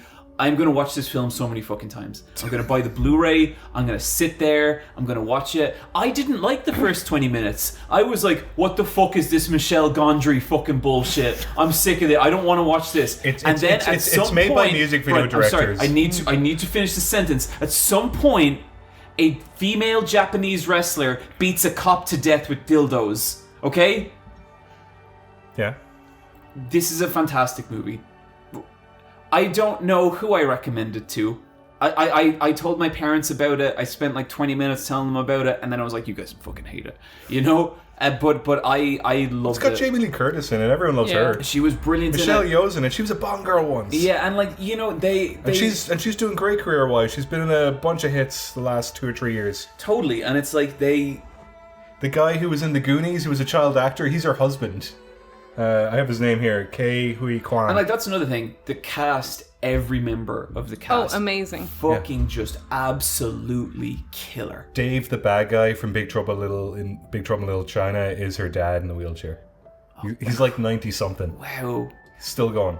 I think, like I've said it before, but I think like depression is a point of view in terms of filmmaking and in terms of artistic expression, and I think this is made from a depressive point of view, and that isn't to mean that it's a depressive movie. It is about like existentialism and depression and darkness and all of these things, but it is very joyful, and it's about like finding meaning within the kind of crazy noise of the world. There was a kind of point in it where they sort of touched on this sort of thing like, listen, what you are right now is one version of infinite possibilities, and you really don't have much say in which one of those possibilities your consciousness inhabits, and so you gotta just fucking go with it and make the connections where you can. And that to me was like this incredibly freeing message. Yeah, like I found existentialism as like a thought process really helpful in my journey with mental health, and kind of the idea that what you get out of life is kind of what you make it, in the sense that it's like like the relationships you have. And this was nice to have a movie that was kind of about that, where it's kind of like the fact that it's actually about a woman in the worst timeline. Yeah. And she's the anchor to the story. But I thought there was something so beautiful about like, this is the worst version of you that could possibly exist. But because the bit where they just said that to her was so mean. Because of that, you have the most potential out of any timeline. Like that is a genuinely profound message. Like I found that so monumentally emotional and just because before that she really feels like she's stuck in her ways, but she isn't. I think when people talk about existentialism, they go to the nihilistic version of it, where kind of nothing matters. But like, there's another version of that where nothing matters smiley face rather than nothing matters frowny face. And like, that's the thing. Like, if you clip the last 2 minutes of our conversation, it sounds grim and heavy. This is the most fun I've had in the cinema. Yeah, you know, it's such a freeing, exciting, energetic movie, and like it's also a martial arts movie, by the way. Yeah. Oh, like, absolutely. It's Michelle Yeoh. Somehow we have not touched on that. Yeah. They're very, very skilled trained fighters. Her husband, Waymond, in this is like, he is a stunt choreographer. Yeah, for the last like 30 years. Yeah. So like, and like the alternate realities they plug into themselves, one of the versions Michelle Yeoh's characters of Evelyn plugs into is of Michelle Yeoh. Yeah, and they actually use red carpet footage of her. Yeah, who is an actress who can do martial arts, and it's just like, and obviously the another version of Waymond that they like plug into is like him as a choreographer, and like it's cool that you have this like connection to the real world as well, where it really like, you know, grounds it. And like, I guess to kind of summarize narratively what's about is Evelyn and Raymond have a daughter called Joy, and she's like a Gen Z daughter. She was also second generation, amazing. Yeah, like, she's brilliant. Her character in that movie at various points has so much weight to carry, and she pulls every bit of it off. It's like there's so many costume changes. They're so good, and like her character, like she's the one who's struggling with the nihilistic side of existentialism, and it's kind of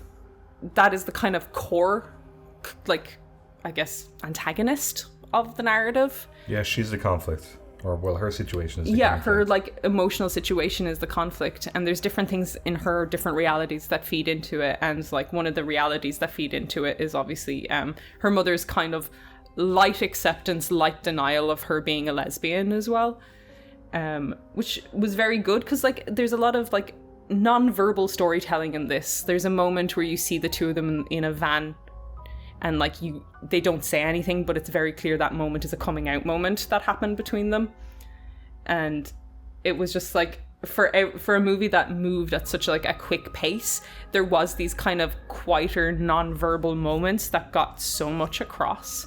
Yeah, and the fact that Evelyn has other timelines where she's in different relationships, so that tells you that she has her own internalized stuff going on. It's all there. Yep. I love... Like, the fucking hands. Yeah, the hot dog sausage hands. fingers. Yeah, the hot dog hands. The sausage finger reality is very sweet, but then when you get to like what intimacy is to sausage fingers people, it really started to bother me. They really go for it with the alternate universes. Yeah. I like that like line in it is like, even in a world where you have hot dogs for fingers, you get really good at your feet. Mm-hmm. I loved the bit. It was such a fucking mom moment as well, where she's trying to explain Ratatouille, but she's misplaced the animal with a raccoon instead of a rat. Yes, Raccoonatouille. Yeah, Ratatouille. That stupid joke turns into an even stupider joke, turns into an actually compelling narrative. Oh yeah, I gave a shit about that shitty same. puppet. Yeah, unbelievable. Just, I'm still in awe of that movie. Like, all the throwaway lines and props are there for a reason. They all have a comeback. Yeah, like, this is the thing about it. I felt like for as wacky as that movie is, everything had purpose. Everything was building to a bigger thing, you know? Yeah. It's a good film. It's an amazing movie. Was there anyone specifically you related to, or any part of the story that you related to? I loved the dad. I loved the fact that he put googly eyes on things. His whole thing is that he's just trying to lighten the mood. Mm-hmm. Like, he's just trying to keep things happy. Yeah, Raymond was my, like, this is the character I'm vibing with. Really? Yeah. He's just such a sweet guy. Just like, even... I love his voice as well. He still sounds like he did when he was a kid. He has a really high-pitched voice. I really liked his, like, monologue that he has, where it's kind of like, you know, people think I'm naive, but, like, I'm not naive. I know what's happening around me and what's happening in the world. I just choose to go through it, like, this way, in a kind way. And, like, I found that, like, really profound. Like, people do call people naive a lot for, like, trying to see the best in things sometimes. Yeah, absolutely. I think I would definitely see that and see an element of that in both of you in very different ways. Rebecca came out of it and she was just like, "Yeah, you're Raymond in this," and I felt like an Evelyn. And I think that's like, because like there's so much about it that's like, it's like, you know, it's an Asian family. There's a lot of Tiger Mom stuff in this as well, but like, I don't know, 3 white people coming out of it, and you're just feeling like very connected to this narrative and to these characters. It's a very human story. Yeah, it's a very universal I think it was story. The daughter, like, and specifically the evil daughter. Really? There was just something about, like, I feel like that evil version of the daughter got to a point where it's like, oh fuck, what now? Because like, pursuit of things doesn't mean anything. Mm-hmm. Like, it doesn't bring you anything. Yeah. And how do you deal with it from that point where like there's nowhere left to go, I guess? Yeah. It's hard to explain, but No, she was in the height of a depression. Yeah. What I did with this movie is, like, I came out of it and I instantly gave it 5 stars and a love heart on Letterboxd. We call that a 7, Niamh. We called it a 7, and the next thing I did is I went and I started reading the lowest scores for this. I did the same, and I found that fucking Guardian review. Yeah. And I was like, I read that review, and you know what the first thing I said was, I would never hang out with you. Because for us at the cinema, the guy beside Rebecca was like, after the lights came on, he was like, I don't know what the fuck that was about. But that's like, the point. But like there was some 1 stars that were just like, this is shit, and everyone on Letterboxd is like, you know, like stupid and like just they're in a cult. And then there was some 2-star reviews, and I was thinking about it in terms of like a depressive movie and that maybe people with depression are watching, and some people were just like, if you are in the shoes of Joy, or like someone like Joy, where you were just like so nihilistic about the world, maybe something that's conclusion that it comes to is like life is kind of what you make it and the kind of relationships you make it, and maybe it's fine to do taxes with the person you love. Maybe that's just like nothing to you. That just sounds stupid and really frustrating. And there's been different times throughout my life where different depression movies made sense to me. Like when I was in college, I loved Melancholia, and if you watch that now, like, and I rewatched it with my girlfriend, I was like, I love Melancholia, like, you know, it really like spoke to me as a depressed person, and just like about like how depression nearly felt like an armor that I could wear ready for the oblivion. And I rewatched it with her in a better place, and I was just like, ooh, like it was like a lot. It was really heavy, and it was really like nihilistic. But when I watched that as a 24-year-old, I was just like, oh, this me for real. Like, you know, like that made sense to me. There's nearly some movies that I nearly don't want to go back to for that reason. Like, yeah. Part of me is kind of scared to watch. Part of me is scared to watch Enter the Dollhouse again. Yeah. Yeah. And like, I remember like, I remember welcome watching to the Dollhouse. Welcome to the Dollhouse, yeah. That's a very special first watch movie. Yeah. Because like I remember watching like American Beauty when I was like 15 and being like, this is the best shit I've ever seen in my life. And then I remember watching it when I was like in my early 20s, and I was like, this is just Desperate Housewives. You know. Like a lot of people were like, oh, it's like an annoying version of Rick and Morty. It's just like, I watch Rick and Morty and I'm like, this is so nihilistic and bleak to me. And this is like, oh, this is what I need, where it's kind of like what's kind of pulls you out of that. Because this film loves itself and it's about love. Like, it doesn't hate itself. Yeah. So like some of the lower reviews were just like really dismissive and annoying, but some of the other ones, like you could feel someone's frustration in what they weren't connecting to it. And I have been that person with other media as well, so I get that, you know. Well, I think it's one perspective on it, right? Like, I'm sure there's some people who just liked it for other reasons or whatever. But, like, I think what you're saying is pretty valid. It's very fun, yeah. But, I think... It's a fun action movie. Like, Raymond, like, kicks the shit out of people with a bum bag. That was pretty good. Fanny pack. I love the word fanny pack. I love the idea that you need to do something ridiculous that you would never do to like slingshot an alternate timeline version of yourself in. That's such a good setup, and they really just escalate on that. Yeah. Like, I thought they were going to just keep that kind of silly, but then you just have people ramming butt plugs into themselves. Yeah. That was so good. It's like, it's that moment in a kung fu movie where like someone is moving a weapon away from another person, but it is literally a butt plug. that was the thing. It wasn't just like a gross out gag. It wasn't just like he grabs a butt plug and shoves in. He tries to do it and he gets blocked, and he tries to do it again and he gets blocked. And then there's a big fucking slow motion like point of view from the butt plug shot of his ass enveloping launching into it, yeah. And beforehand, it's like, you know, it's like foreshadowed as a visual gag of like a tax return woman winning awards for being the best. Because like, I did see that award gouging. And I was like, yeah, like in the cinema I was in, everyone had a giggle, but then it comes back as the butt plug. Yeah, like that's what I felt about. Nothing was throwaway, you know. So yeah, that's it. So I'd say podcast score 3 out of 5. It's pretty good. Yeah, it's pretty good. Yeah. It's all right. It was good. I had some complaints. Strategy talk.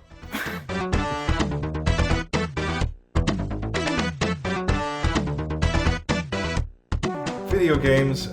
We are a clean 1 hour and 11 minutes into this. Oh, I knew this would be a fat one. Yeah. I knew this would be a fat one. Oh, yeah. Okay. This is why I fed Biscuit half his dinner beforehand.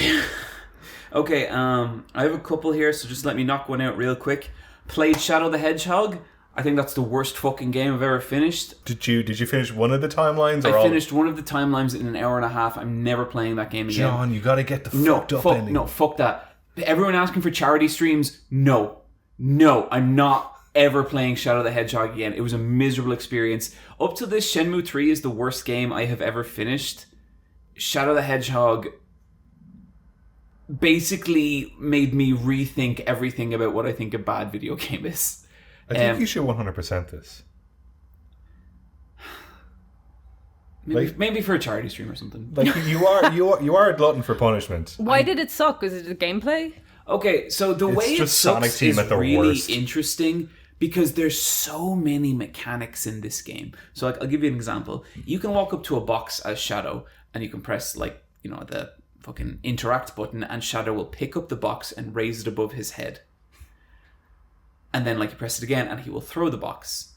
At no point during my playthrough was that ever a relevant mechanic for anything. Oh. Someone on Sonic Team just decided that this would be a good thing to put in there.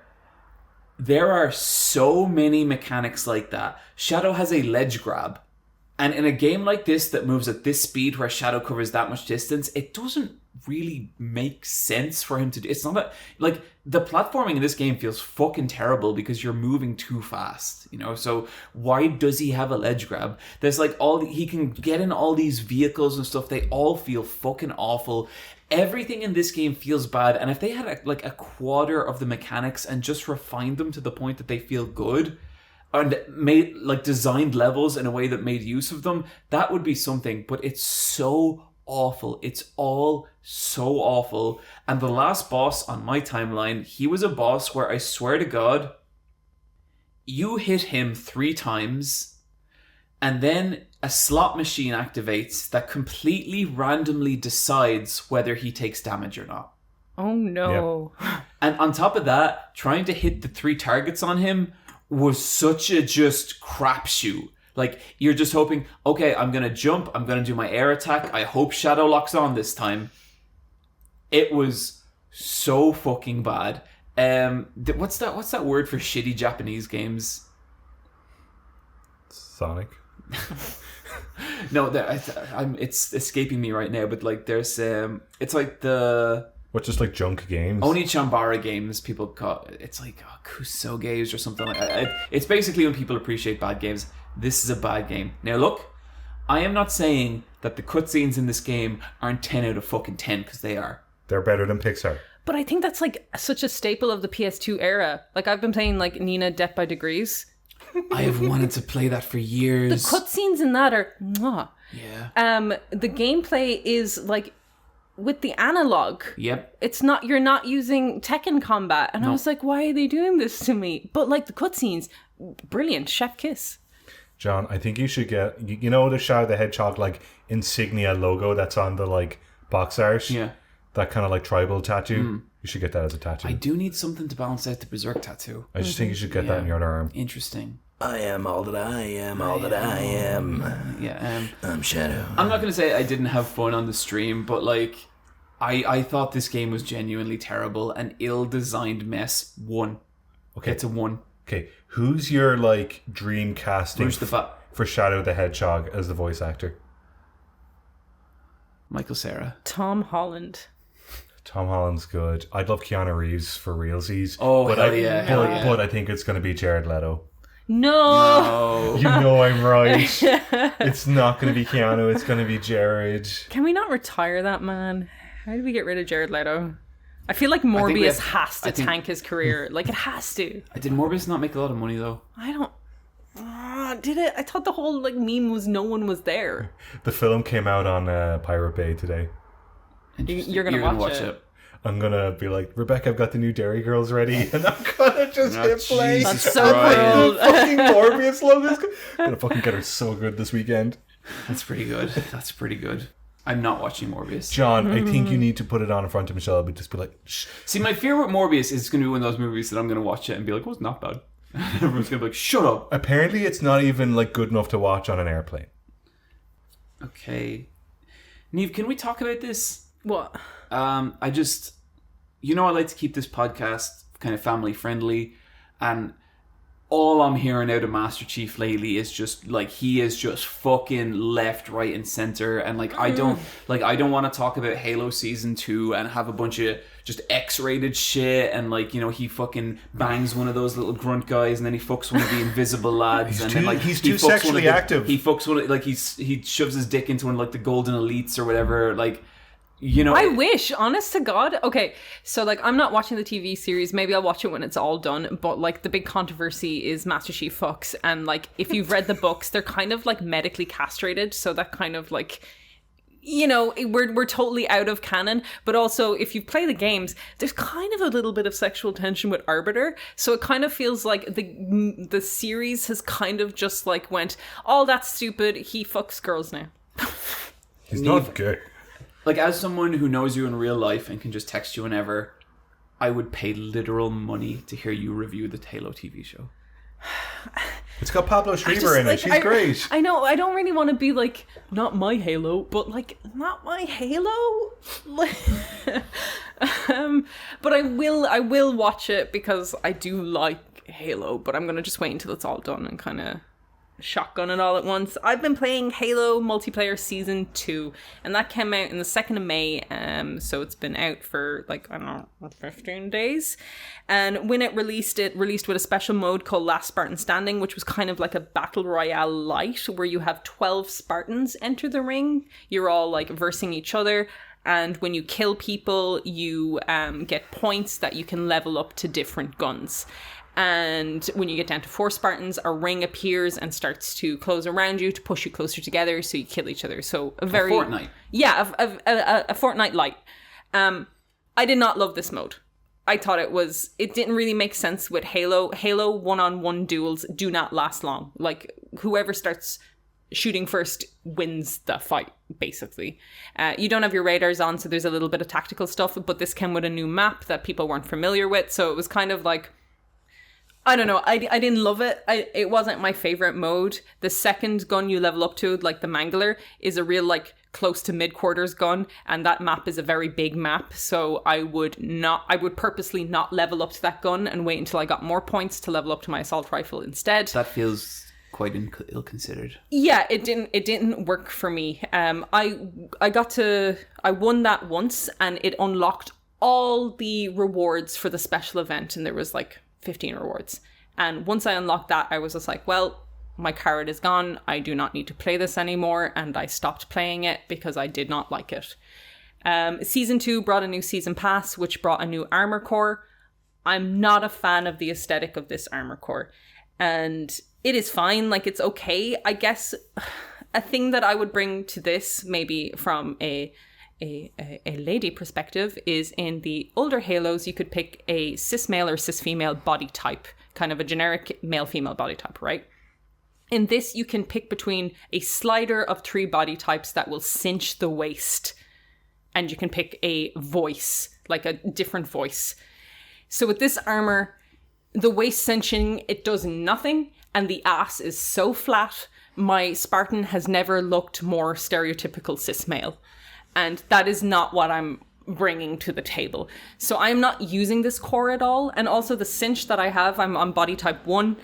It is broken, and the leg holsters of that armor is cutting through the leg in a really weird way. It does not look good. Niamh, you can say it. You want some cake. I want some ass. Like, She this wants, is like, she wants a luscious rump. but this is like a thing where there's a lot of Big, front armor and delicious there's not a lot booty. of back armor. Like, this is like minus butt, like boy, like there is no butt like at all. Are Like, you going to this say boy butt? There's no boy butt even. Like, there is nothing. This is a Because very boys can have cool I butts. know. I've seen a lot of boys with a lot of cake. I know you. I'm like, Oh, but, Jesus. Niamh. John has a lovely dumper.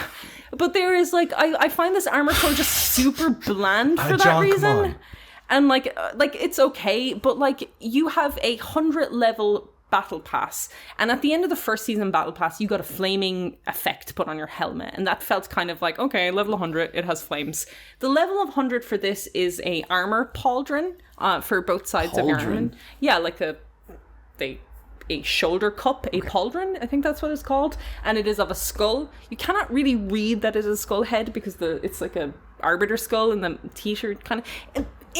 Basically what I'm saying is it's ugly and I'd never wear it. Sure. So my end goal carrot for a 6-month long battle pass, I don't care about it, which is not That's no good. brilliant. That's no good. Bad game. They didn't bring game. Forge. They didn't bring multiplayer co-op.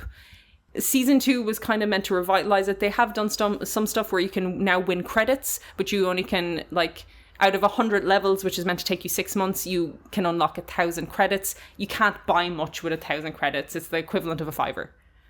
Like, I started playing it and I was just like, I kind of went onto Reddit to kind of get the vibe of it, and everyone was kind of like, On the Halo subreddit, they're not even hyping They're not, no. I mean, I think subreddits are the place to go to hear people piss Yeah, about shit. absolutely. Yeah, but like, you usually will have someone being like, guys, But there was no aggies. Okay, right. There was nobody sticking up. Yeah, this was kind of like, oh, okay. And so, like, that mode, the kind of new mode with it is kind of gone. They did introduce 2 new maps. I do like the 2 new maps. They are quite good. There is a King of a Hill mode as well, which is just another mode to cycle into. Whatever, I like Oddball the best, but, like, I like, it's fine. But it doesn't feel like a substantial update after 6 months to me. And to me, it just kind of reinforces the conclusion that me and other Halo players have kind of come to, where this should not have come out when it came out. This needed another year in the oven.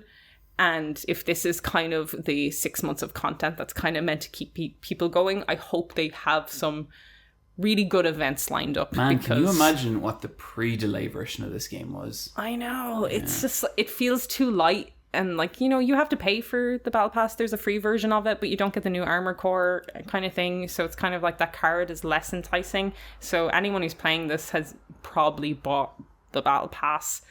I don't want to be down on Halo, but I've been playing it for the last few days, and it's kind of like nothing much has changed. Sure. Not my Halo. Not my Halo. You said it, Niamh. It's okay. Bryan. Yeah. Not your Kirby? No, it is my Kirby. Okay, that's great. That's a real relief from God. No, I 100% completed Kirby in the Forgotten Land. I love this game. It's one of the best Kirby games I've ever played. Good game. Not a bad game. Good game. I have completed this game. You've done the story mode. I haven't completed the secret ending, Okay. but I've completed the story mode. I concur with everything Bryan is saying. I think this is a very special little game. I think this game has depth that you're not going to get if you just play the first hour and walk away. Yeah. I genuinely think that every level in this game feels considered. Every level brings a new mechanic. Every level has like some weird aesthetic flourish. This feels like a Kirby game made by people who really give a shit about Kirby. Because it doesn't have that many levels. No, I think it's about 7 or 8 hours long. Yeah, but then each one has something unique to it. Yeah. There are item descriptions from the trophies from the different characters you collect that explain the lore of this game in a way that's like a From Software game. Yeah, it's fucked up. Have you done any of the Colosseum where Meta Knight hangs out? I've just done the Meta Knight fight. Okay, so there's 3 tiers to the Colosseum. The Meta Knight is the first fight. The second fight is against King DDD, or Day, depending on how you pronounce it. And then the third is a souped up form of the final boss. And I want to ask which final boss, but I guess that's kind of a spoiler. Yeah, well, its full title is, but like, this is non-canon, because technically it's not part of the main story, but it's called Species Born of Chaos, Chaos Elphalis, and it looks like End of Evangelion. Yeah, this game gets so cosmic. Yeah, because like, for ages, but like Kirby doesn't really leave like planet Earth. He goes to a different dimension, but for the most part it is fairly grounded in that, like, he's not going into space too far. Yeah, it's rather the cosmic entities are coming to him instead of the other way around. But the final like optional boss of this game is harder than 95% of Elden Ring bosses. wow. Like this Bullshit, Bryan. Niamh, I will show you a video of this boss. Okay. Okay, Niamh. Okay, so towards the end, we'll get to Elden Ring. You know that guy Hora Lu. Yeah. That boss is a piece of piss compared to like this Kirby boss is a bit easier than Millennia. Stop it. I'll show you a video. Okay. It took me 4 hours. What about the Dragon Lord? Two-headed dragon. This boss is harder than that Elden Ring boss. Like, this boss took me like 4 or 5 hours to learn the pattern of. It is so fucking difficult. So this is a difficult Kirby game, or is it just these kind of sub bosses that you can do? I didn't have any great trouble with any of the bosses. The core game is straightforward and easy. It's designed to be beaten. Yeah, it's designed to be beaten for a young audience. But the optional stuff at the very end is for some fucked up individuals. And if you were to 100% this game, like, it's tough. What do you think of Chlorine, Bryan? It's cool. I looked up this design after you mentioned it to me, and I was like, that's a fucking awful design. It's like someone took a Renamon and just pumped it so full of estrogen. Yeah, just like cinched its waist more. Yeah. That is a Sextina the cat. Yeah. It's just everything. I feel like ridiculous we're looking. agreeing on all the smaller points, Niamh, but somehow ending up in a different place. John, did you meet the other feline? No. Wait, not the lion guy. Yeah. Him. Yeah. Yeah, because I've beaten the game. Yeah, he's Yeah, good, isn't he's he? a hunk. Yeah.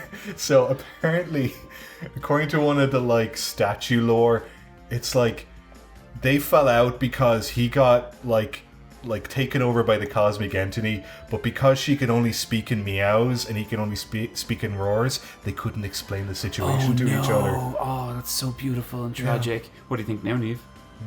because of what Just happened. like Elden Ring. Yep, Yeah, just like it Elden. actually is kind of like that. I think that game's fantastic. I had a great time with it. One of my favorite things, just before we move on, is I like how when characters or elements in the foreground are out of focus, they're at a lower frame rate and they look like stop motion. It's really fun. Like, it's a technical limitation and it But looks it, really yeah, silly it and works great. to its favor though. Yeah, totally.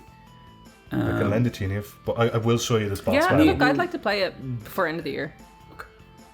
It's one of the greatest games. I don't think you'll like it, but I think I'd like to hear your take on it. You don't think I'd like Annie Rasp? No, I don't think you'll like it at all. You're like, Okay. oh, this game's for weird men. Yeah. It's a Kirby game though.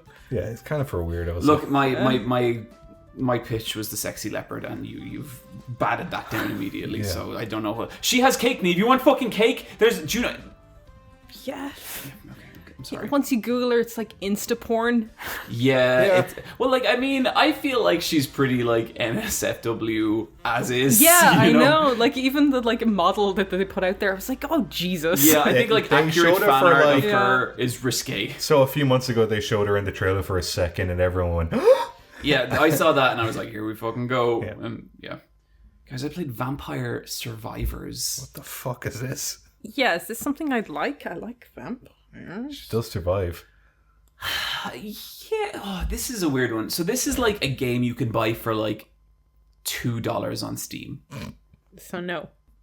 And the way it works is like it has the aesthetic of like an old top-down game, and it's very like Castlevania-esque. Lots of pixelated bats and Frankensteins and mermen and all. But it takes place on these big, wide-open maps. And this game kind of looks like shit. Yeah, I'm looking at screenshots. It's not a pretty game. Okay. But what I will say is this is probably one of the most effective dopamine games I have played in a long time. So the way this works is like you pick a character at the start, and so you pick one character and he has the whip, and you enter the thing. You don't have an attack button. There's 4 buttons in this game: up, down, left, and right. Niamh was so outraged by what I was saying. She was like, "That's not enough, John!" She threw her phone and made a noise. And your whip just fires every like second. So it goes like psh, psh, psh. Okay. Then you get an upgrade to your whip, and now all of a sudden you whip one side, then you whip the other side. All while this bullet hell like just crowd swarm of enemies is closing in on you. But then next thing, like you find that you get another upgrade, and you get the Bible, and as Bibles do, it spins around you in a defensive circle, taking out any enemy it hits. And then like you get magic wands, you get garlic, each of which has their own like attack property, all of which just go off by themselves. Like you are never inputting an attack. You are just setting up a zone around your character filled with all these different power-ups that keep enemies away in different ways. It's called Vampire Survivor because you have to survive for 30 minutes, and you know, every 2 minutes the enemies change and get more and more hostile and like bigger and stronger and all this kind of stuff. And it is just dopamine, you know. It's like 15 waves. Yep. Okay. As far as I know, I could be wrong about that, but that's what it feels like. But like eventually you get to the point where your character is so powerful that you just take your controller, you just sit down, just place it down. Oh, so it's like a and you cookie just- clicker? You just kinda, but like You've built all these not systems. always, because you've built all the systems and you're watching all these like just swarms of vampires just getting obliterated by it, and you just fold your arms and you're like, yeah, Yeah, that's the stuff. But then, like, an enemy comes in that's not going to be obliterated, and it's going to take all your health, and then you have to start moving again, and then it becomes a bullet hell again. It's good. I played like 16 hours of it in like a week. John. Bryan. Yeah, I was going to say, is this like... This is crack. Yeah. This is crack. This is absolute crack. And look, what I will say, this is a very effective game at what it does. It's like at like €2-3, whatever it is, it's really hard to say like you're not going to get your money's worth. What I will say is I have had times where I sit down and play it for like 3-4 hours, and then I feel really sad afterwards. Yeah. Because, like, okay, say I play Kirby for like 3 or 4 hours, and Kirby is not going to engage me as much as this game. It's not going to give me that same dopamine rush. But I come away from it and I'm seeing a bunch of great levels, and I've seen this really amazing leopard design, and it's like there's all this stuff in there that like has left me happy and inspired. And kind of horny. A little bit, you know. But Vampire Survivors, it does leave me feeling a little empty. But it just gets your dopamine gland and just fucking, you know. But like I also feel like there's parts of it as well that just don't feel very well designed. Like one of the power-ups is garlic.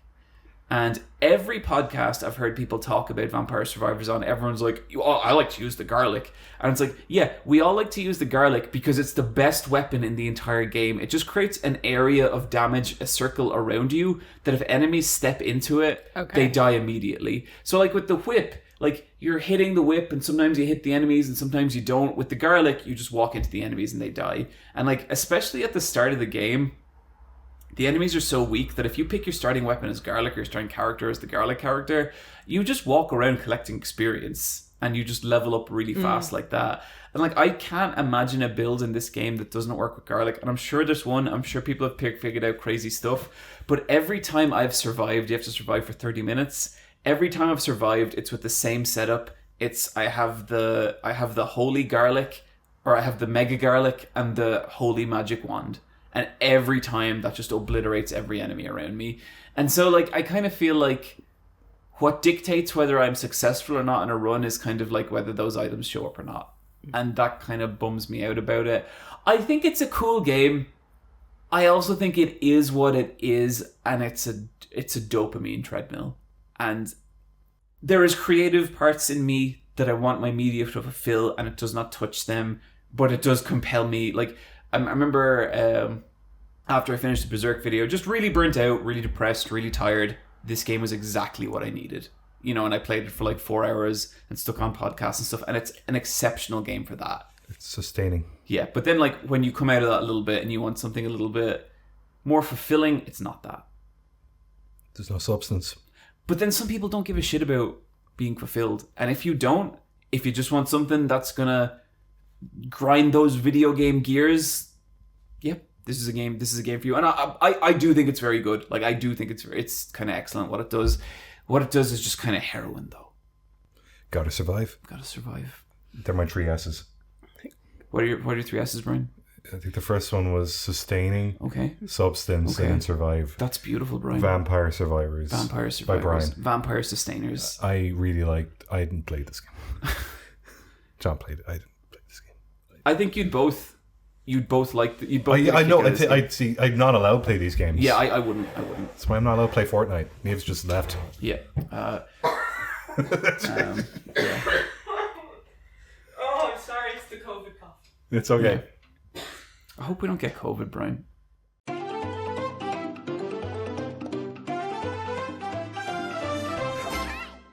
Bryan, you played Tokyo Ghostwire. It's Ghostwire Tokyo. Bryan, I'm first of all, I'm dyslexic, and so that's how I perceived it, and I think that's valid.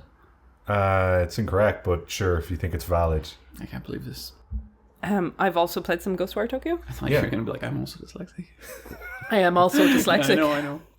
Maybe I'm dyslexic. I don't even know. No, you're not, Bryan. That's such an insensitive thing to say. Just You'd fucking know. You'd know. I'm going to do the dyslexia test. Is there one of those? Yeah. Yeah, probably. Not being able to spell. Yeah. Gonna do it and gonna be like, see this result, John? Now who's the meanie? Now who's the bully? The bullied. The bully is to be bullied upon now. I am the pipsqueak. Ghostwire Tokyo. I played it. I beat it. It's a game. No, like, Brutal. okay. I've played it, and I played it on the PlayStation 5. I think it's also available on Windows, but it seems like it's a PS5 game, Yeah. and that's how it's kind of being like marketed as in my mind. I could be way off. This feels like an 18-month late launch title for the PS5. Interesting. Okay. It really uses the DualSense super well. Yeah. At certain points I actually muted the game because I just wanted to feel the different rumble and feedback, because I was like, they're really unique to different items and situations, so they're very good. I think I talked about it a little bit last time, that it kind of reminded me of seinen manga. You play as a guy who's possessed by a ghost, and you and the ghost have to work together. You don't use conventional first-person shooter weapons. You use psychic blast beams, and you also use a bow and arrow that I used once for a forced stealth section and never used again because it is terrible. You have you've 4 different types of blasts. You have like what is essentially the pistol blast, which is the wind beam. You have a stronger, shorter range, which is the water. And then you have the fire beam, which I guess is the shotgun. You upgrade... Yeah, it's kind of a bit of an AoE to it. It can go through people. It does more damage. Yeah, so... But you get less shots with it. Yeah, I immediately upgraded that because I was like, well, the enemy scaling is really slow, and already I'm going to need to use this to clear out enemies. And you very, very quickly fall into a default weapon setting for the rest of the game. Interestingly, I've heard a lot of people say that they didn't use the bow and forgot they even had it. So I decided to focus on the bow. So I put all my upgrades into the bow. And the biggest issue with the bow is you can only upgrade it enough to hold 20 arrows. That's not that big a quiver. Yeah, which isn't a lot, and you have to buy the arrows from shops. You do, and because they're very rarely lying around the place. And if they are lying around, you only get 3. Mm-hmm. But when you do hit something, it's usually a 1 to 2 hit kill if you get a headshot.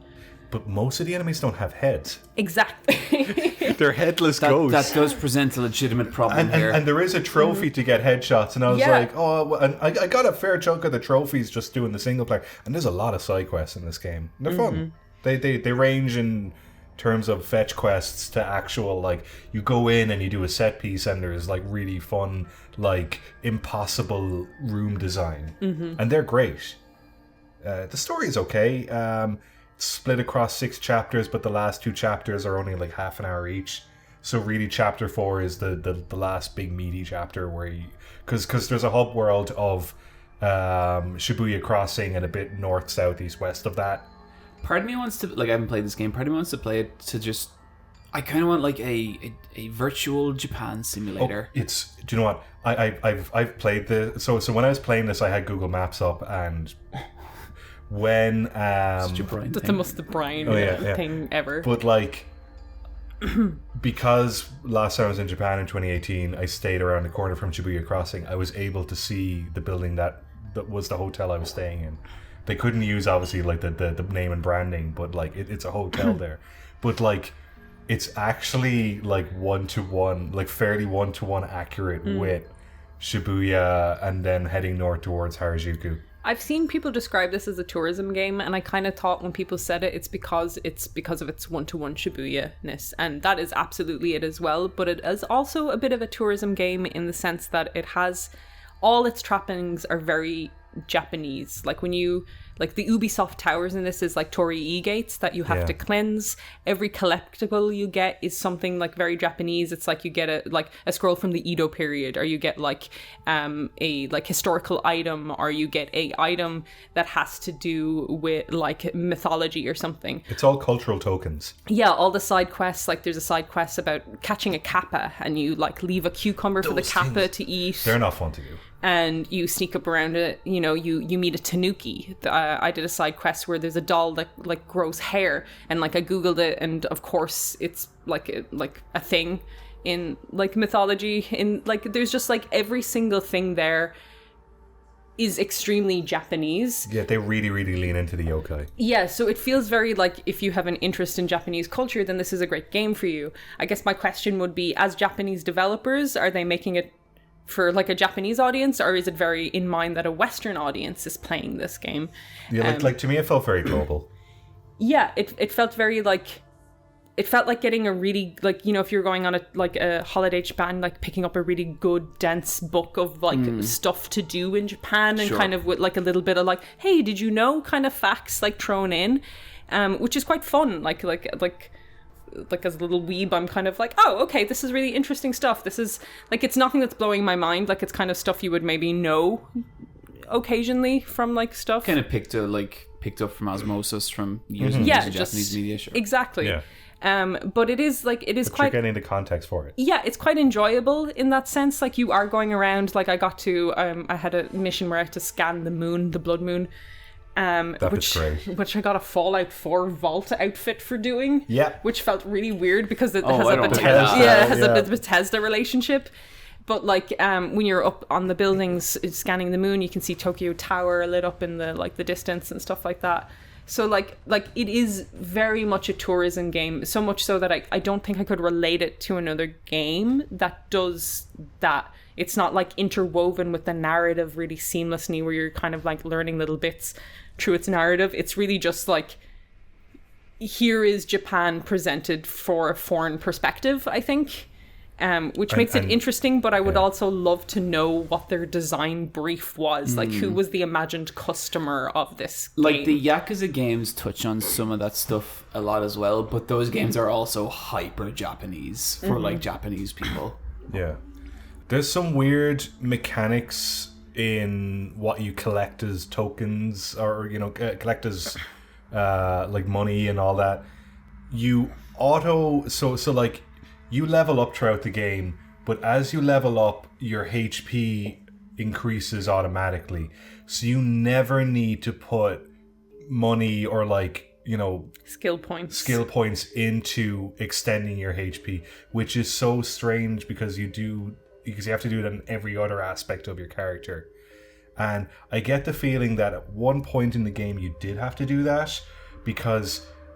there's such an abundance of souls that you need to collect in this game, and I collected just over 50% of them, and I thought I'd collected like almost everything. Mm-hmm. But there's so much to collect in this game, but that economy doesn't mean anything. Yeah, it's a real collect-a-thon game. It's like if you're having fun in that world, and it's a really beautiful render of the world, you have a lot to do in terms of just mindless collect-a-thoning. And if you want to put on a podcast, it's actually, like, quite relaxing to do. It's a nice space to be in. There is value in podcast games. Absolutely. Yeah. And I'm actually really enjoying that bit. But yeah, it kind of, like, I think the souls it wants you to collect is like 250,000. Mm-hmm. But, like, I've been playing for around 7 hours, and I'm, like, pretty heavily upgraded at this stage. Oh, it's super easy to upgrade yourself early on in the game, that the rest of the game just sort of... And, like, there are a couple of difficult late game enemies and bosses, but for the most part, it's just the Slender Man umbrella dude. Yeah. This was another thing. It's not directed by Shinji Mikami, but, like, it's his studio, Tango Gameworks, who made Resident Evil originally. This game is not a survival horror, or is, like, it's horror inspired, but this game isn't scary or sets out to, like, has a horror aesthetic. It's not horror. Yeah, it's not even, like, it's like its horror's aesthetic seems connected more to the mythology of some Japanese myths rather than, like, it's a horror game. Like, I wouldn't even call it action horror. No, like, I don't know. It's like a casual Doom. It's like suburban Doom sometimes. But yeah, like, it's not scary. Although you got a nightmare from it. Well, yeah, like, my brain took the visuals of the headless guys, like the guys with the umbrellas, and then put it in an actual nightmare. And then I was like, oh no, it's scarier here. See, that'd be way cooler. Because, like, to me, a lot of the enemies weren't really scary. They were just kind of in the way. Yeah. Because I'm just trying to collect my shit. Yeah, sometimes, like, as a first-person shooter, and, like, they haven't done a lot of these, like, they did the Evil Within 2, like, obviously as well, and they're like third-person shooters. The first-person shooting in this, Akito's like hand movements are really fluid, but the combat itself is extremely clunky. Like it doesn't feel very fast or fluid. Remember that second major trailer they put out? I got that feeling from even then. I was like, oh, and that was a trailer. Yeah, it's quite slow, and like you can update, like you upgrade the like speed of stuff, but like it doesn't feel like very good with its lock on or Not stuff a like huge that. fan of like upgrading systems to actually make the game play better. Yeah, there's a lot of that. That's why I was just like, okay, I need more arrows, because my big frustration is I run out of arrows, so I put everything into that kind of thing, and it's just like, yeah, I don't love the upgrade tree. I think you could have this game without it. Like, I think you could have those orbs that you meet along the way that unlock the more powers, and maybe you just get a boost every time in a story chapter, so it kind of like brings you, it like levels you where you are narratively. Scales you that way. Narratively, I like, this is the game I'm playing after Elden Ring, and Elden Ring's storytelling is so opaque, you know, and it's so like kind of like mysterious. You're gonna have to work for it. Yeah, and you kind of like, and the lore is there, but you need to read into it. And I've like, you know, you read some interpretations, you read other interpretations. Like, it's enough for you to kind of chew on, but it is, you know, it's light. Like, you could play through that entire game and come out and be like, there was no story there, if you wanted to, you know. Or you could come out and be like, wow, what a rich tapestry. But this like is such a narrative game, you know. You have Akito, who's your main character, who wakes up in Shibuya, where everyone has been basically raptured, and he has survived it because he's been inhabited by the spirit of a guy called KK, who is been hunting the bad guy on this game. And the bad guy's goals, as far as I can tell as an early on person, is he kind of hates humanity and wants everyone to kind of merge consciousness in a death, in a kind of mass death. So your goal as Akito is you have a sister who's been kind of spirited away by this bad guy. She's comatose, so she's between the living and the dead. Yeah, so she's a perfect vessel for him, which was ideal. And KK has like his own history with them. So KK and Akito team up together to hunt this guy down. It is a pretty basic narrative, but going from something so opaque to something so like directed has been nice for me. Like, I like the banter between KK and Akito. Like, if you like, I love getting money in video games and spending on everything. I'll go into a shop and buy like 5 of everything just to have my inventory full. Oh yeah. And like, you know, he's like, he kind of chides you for overspending. He's like, don't spend all our money, cool. kind of thing. You know, if you walk by a shopping center, he's like, who buys these kind of things? And you kind of get this vibe that KK's kind of cheap, and Akito's kind of like is younger than him, and he's kind of like, oh, you're kind of an old man. I really like that KK's jaded about like spirituality. Yeah. But then so when you pray at shrines and stuff, he's like, do you believe in that stuff? Yeah. And Akito's like, yeah. Like, you know. In a time like this, yes. You know? Yeah. So like they have this really good back and forth. Like, I'm playing it in Japanese as well, which sometimes makes it hard to read the subtitles while playing, and I miss some stuff. I did want to play it in Japanese, but I couldn't concentrate on the subtitles with the first person stuff. See, I have Rebecca with me and she tells me what they're saying. Oh, that's good. But that kind of like adds to the whole thing of it being like this kind of very like, I guess, Japanese experience. And that's kind of like nice to play into something, like play something after Elden Ring that is so narrative driven. And that's a lot of enjoyment I'm getting of. It's not the like most inventive narrative. It is like a literal save your sister. I mean, simple shit done well can still be fun. Yeah, but I'm enjoying it. It's keeping me there. And the world is pretty enough to enjoy it. I think the gameplay is its weakest aspect. Like Bryan was saying, kind of the enemies nearly feel like they're in your way. Like sometimes I do a cool mission that I enjoy, and then it brings you to another world where you have to destroy waves of enemies, and I'm like, yeah. I'm like, okay. It kind of feels like one of those games where it's like they, you know, combat was clearly a big part of its development. Maybe not the coolest thing about it. Its aesthetic is so strong in how it's rendering that world that this, I know this started off life as an Evil Within 3, and I'm kind of like, I wish it was that game. You know, part of me is like, I would love to see an Evil Within 3 like rendered like as a PS5 game, you know? We say it every time, but Evil Within 2 was so fucking such a good game. Good. Oh. Yeah. But yeah, like I'm enjoying I'm playing it. that this Halloween. Good. You'll like Bryan, it's great. It's so good. It's time. But yeah, it's a nice shift in pace for me. So I think I'm enjoying it more than some, because I think the reviews were pretty like dismissive of it nearly. Not like, for me, I really enjoyed it when I played it. I finished about 2 weeks ago. Haven't really thought about it since, but the moment to moment was fun. Yeah. I'll give it a go at some point. There's a lot of Shiba Inus running around, which is really Well, cute. then, I mean, what could... Yeah. And the way he pets the Shiba Inu, he rubs the little bridge of its nose, and if you have a little sheep, that's absolutely how you do it. They love their little nose being scratched. No. Bryan. Yeah.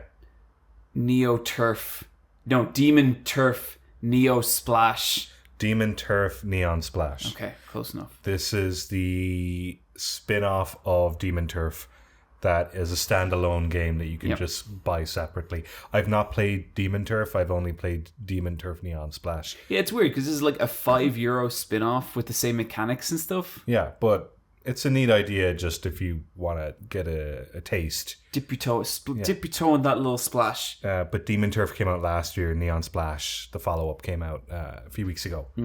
I played this game for about an hour after watching a Nitro Rad video where he was singing its praises, and as someone who loves N64 platformers, I was curious about this one. I wasn't 100% on board with the visuals because you're playing as a 2D character, cel-shaded. Well, not even cel-shaded. Like, you're like Paper Mario'd in a 3D world. But I played it for about an hour, and unfortunately, it just didn't click with me. What the fuck, Nitro Rad?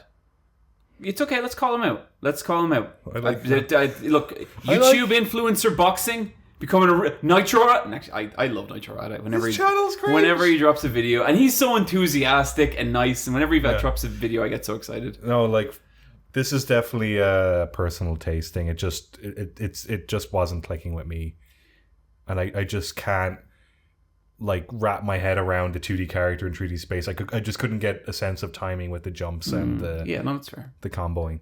Yeah, no, it's definitely a taste thing. But I do notice that like whenever a video game has a female protagonist, Bryan doesn't like it, and I think that's kind of strange. It's the hill I'm gonna die on. It like I totally just not a fan. I totally get that. Like it is of women. But Hat in Time. Oh, Hat in Time is one of the greatest games ever made.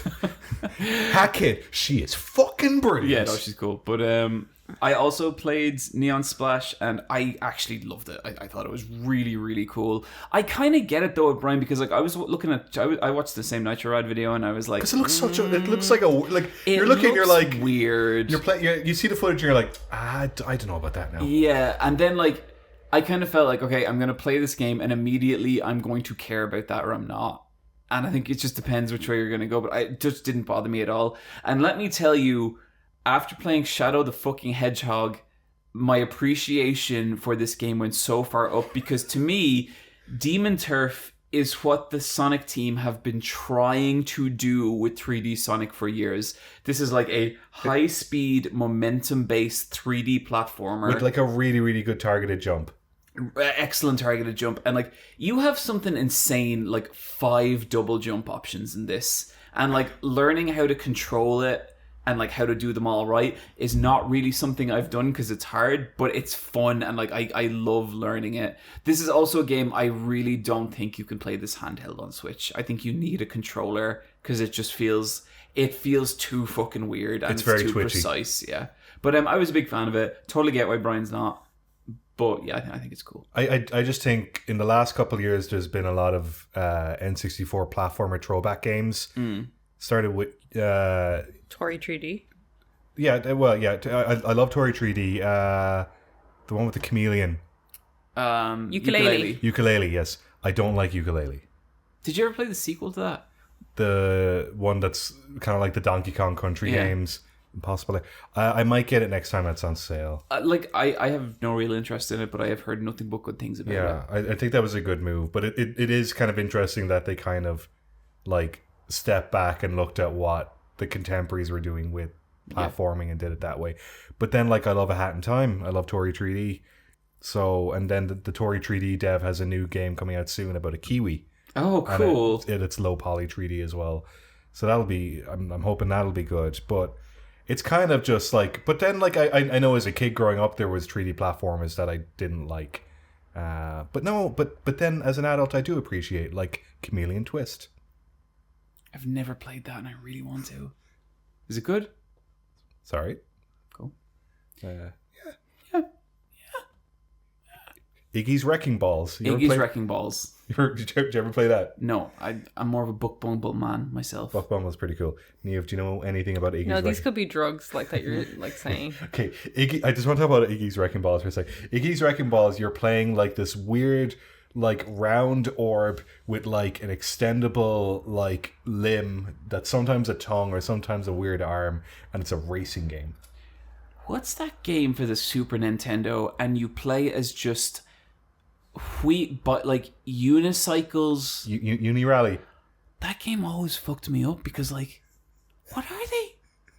Like it's just a unicycle with a seat, but no one's on the seat. There's a What Pixar. is it?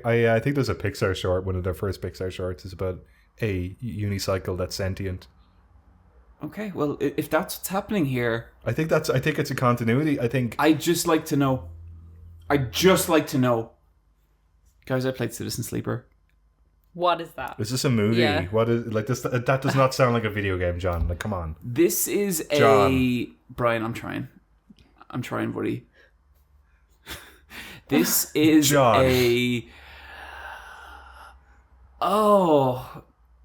This feels like a kind of tabletop RPG simulator kind of thing. Okay. John. It is a cyberpunk world where you are a human who has sold their organic body to a giant corporation and had your mind implanted in a cybernetic body, have now escaped the clutches of that corporation and found yourself on this rundown kind of trash world. I am looking at screenshots of it and it looks cool, but how the hell does this play? Is it all like text-based? It's quite text-based, but like this is not a visual novel. Okay. Like this is super not a visual novel. The text you are not Xing through like loads of dialogue. There is dialogue, there are cutscenes. The dialogue's all quite well written, and more than that, like it's sparse. The dialogue never overstays its welcome. It gives you just enough of impression of like its characters and its story. And so you very quickly settle into a kind of daily cycle. So you wake up during the day, and the game basically rolls 4 dice for you. And so you'll get like maybe a 6, a 3, a 2, and a 1. Mm-hmm. And 6 is like whatever task you're doing, you can do it perfectly. 4 is like you have a 50% chance of doing it perfectly, a 50% chance of doing it well. 2 is you have a 50% chance of doing it well, a 50% chance of doing it like shit. And so throughout the day, you're going to have little tasks and you're going to assign one of those. So you go, okay, this is a really dangerous task. So I'm going to use my 6 dice on this and I'm going to do it perfectly and get the benefits from it. And so basically a task could be like, oh, I'm going to work a shift at this bar. And when you do that, that's going to fill up a little meter for this bar, where if you fill it, you become like a bar regular. And Okay. you know everyone. And then all of a sudden that's going to introduce a new character and they're going to have a new line of side quests for you to do. And do you go to a bar? Is there like a bar like zone that you go Yep. to? Okay. There's like little points of interest on the bar. One thing I really wish this game that it doesn't have any environmental art. Oh. You are looking at like just kind of low poly 3D models from the outside. And it's a shame, but what it also has is fucking exceptional character art. And that's got nice portrait art. I'm looking That's at the because it's pictures. by Blackie-san. Oh. And Blackie-san has for a long time been one of my favorite artists ever. I think they're so talented, they're so fucking great. And every new character you meet in this is like, oh shit, that person looks so cool. And those character portraits, they bring so much to the world and story. It's like, you know, a lot of them are just like, it'll be like a weird robot wearing this big, like, hefty bomber jacket with like patches and stickers slapped all over it. And it like, so much of the world building is in those designs. But then, like, the writing backs them up, Yeah. you know? All that said, though, it's really easy to look at this game and be like, that's a visual novel. It's really not. The majority of your time in this game is going to be you trying to figure out how to spend your dice and keep yourself fed and keep your body in good condition. Every day your hunger meter goes down. If you don't feed yourself enough, you go into starving mode, and all of a sudden you only have 2 dice every day instead of 4. You have to keep your body toned up, and so like every day, every like 5 or 6 days, you need to buy this stim pack, which is the thing that the corporation uses to keep you as a robot going. And so you have to find like black market stim packs and keep like putting them into yourself. And then during the course of that, like all this shit happens. You get caught up in like, you know, basically a bounty hunter comes to the space station and he finds you and he's like, you know what? I kind of feel like some time off. I'm going to be at this bar. I want you to drop by this bar every 4 days and pay my tab. And if you don't, I'm going to come and kill you. And so it's your choice. Like, do you want to drop by the bar every 4 days and do that? Do you want to ignore them? Like, what do you want to do? And it feels like there's a lot of branching paths. You know, it's hard sometimes in games like these to figure out if there actually are branching paths or not, if you don't actually take them, because it could just be smoke and mirrors. Game's fucking cool. Game's really, really good. It's on Game Pass. It's got great writing. It's got a hell of an atmosphere. And it really puts you in that position where you're like, I am on this weird cyberpunk planet. I've got to make this work. You know, I've got to figure out what the best path is from here. And like the first time I played it, I put it in. I think I put it in about like 9 p.m. Looked at my watch, 2 a.m. Okay. Uh-oh. It is really just a very good simulation of like some weird tabletop game. It's free on Game Pass. I would really encourage everyone to try it, but I would also really stress, don't put it in for 15 minutes. Put it in for an hour and just learn the ropes. And like the game actually I think is really good in how it teaches you everything. It's just I think the first 15 minutes of that game are going to give you the impression that it's something it's not, which is like it might feel like a bit more like a visual novel in that first space of time, and then you'll see how gamey it is, because like you're making decisions all the time and decisions that feel like they matter, and like you're going into cyberspace and like hacking nodes for information, then coming back out and then bringing that information to people. And you know, I helped a vending machine on a very good quest. It's a cool game. Is it voice acted at all? No. Okay. It's not voice acted. Those characters have a lot of character. Okay, cool. I think I'm getting close enough to the end of it, but I'm having a really good time with it. It's usually with these games, the first version of them doesn't have voice acting, but then there's a deluxe version. I could totally see this building up a bit of a following and stuff like that. It's the first thing after Disco Elysium that's kind of got me like, oh wow, you can really do a lot of weird, cool shit with stories in video games. Niamh, you beat Elden Ring. I did, yeah.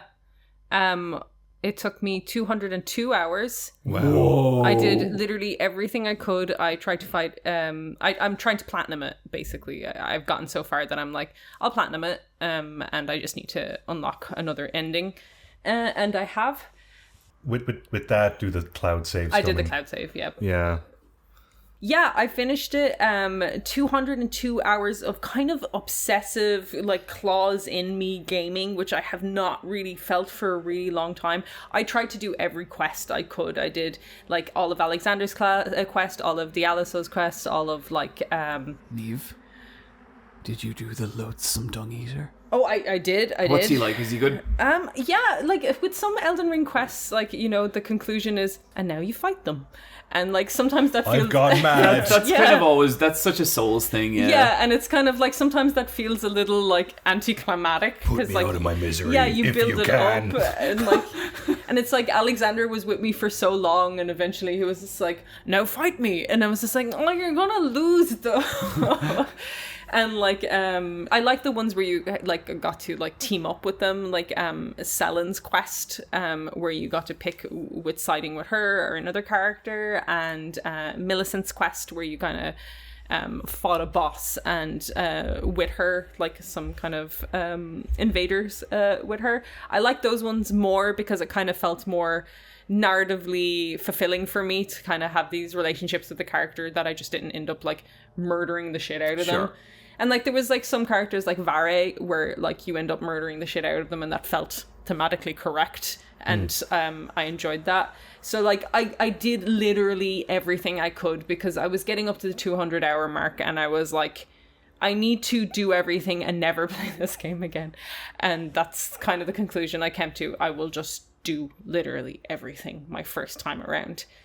And I really enjoyed it. This is up there with my favorite games of all time. It was an amazing world where I felt every new area was an exciting discovery. I felt like very involved in its lore, and it's like in the world it was kind of like building out for me. I felt involved, and I felt part of an epic journey in a way that I've never felt in an open world. Like, and I love open world games. Sure, yeah. But I really, really felt part of this grander narrative.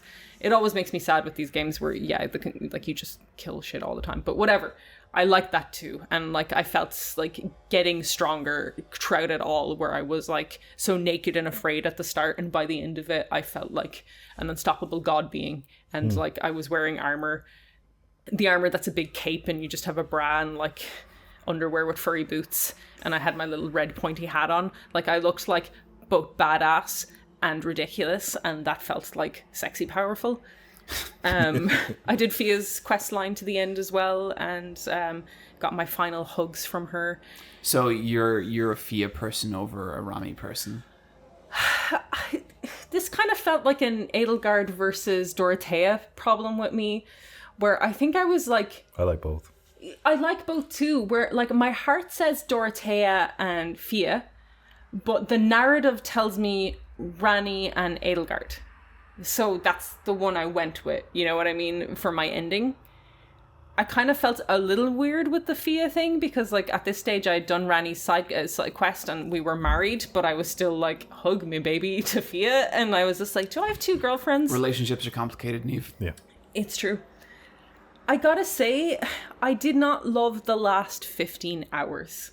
It was the weakest part of the game for me, for sure. So after the like the mountains, the snowy mountaintops, you kind of get two areas you can go. One is like an optional area, and the other area that you have to go through, the crumbling farm Azula, I think it's called. Saw a picture on Twitter today, and it was like a fucked up toilet and a disembodied like tap, and the tap was dribbling water onto the toilet, and it just said the crumbling farm Azula. It is. It's just a big basin tornado. Nothing.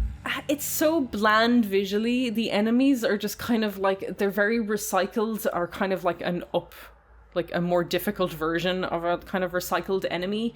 I was not very engaged. At this point in the game, I had leveled up all the weapons I'd liked. I had leveled up all the spirit ashes I really liked using. Yeah. And all the items I got for exploration and stuff was, here's smithing stone 8. And I was just like, thanks, that would have been useful like 30 hours ago. Like, it felt like the stuff the game was giving me, I've used. I'm already masterly upgraded everything. I've upgraded weapons I don't even really care about, just to mess with them. Yeah, and like, you know how you have 3 weapon slots on either hand? Mm-hmm. Like, towards the end I had, like, yeah, my primary, secondary, and tertiary Did you weapons. beat it as well, Bryan?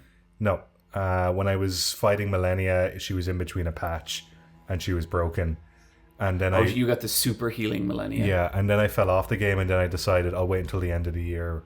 And I'm like, probably not going to wait till the end of the year, but it's similar. I don't like the final boss of the game, but we'll get to that. Yeah, so I kind of felt what it was giving me end game kind of felt extremely pointless. And again, I was doing all exploration I could. So I had all these items. Yeah. So I felt like exploring that crumbling farm was just kind of like dull. And it going from this like every area I felt like was this kind of amazing area, to get to this last 15, 20 hours, I was kind of like, eh. And it was like, and it also feels like very boss rushy, where everything's kind of bland, and then it's boss, boss, boss, boss. And like, and they're all weird fluctuating difficulties. Yeah. Like it really kind of like knocked the wind out of my sail, and I'm just like for 180 something hours of this game, I've been like, this is like one of my favorite games. And with the last 20 hours, I'm kind of like, this is so one of my favorite games that I know these last 20 hours are kind of bullshit. It's not giving me enough, like, exploration wise. When it comes to getting some armor, it's just throwing full sets at you at this stage as well. But that kind of also felt like a little like, yeah, okay, thanks. kind of have my fits down, you know, at this stage, have my weapons down, have my spirit ashes down.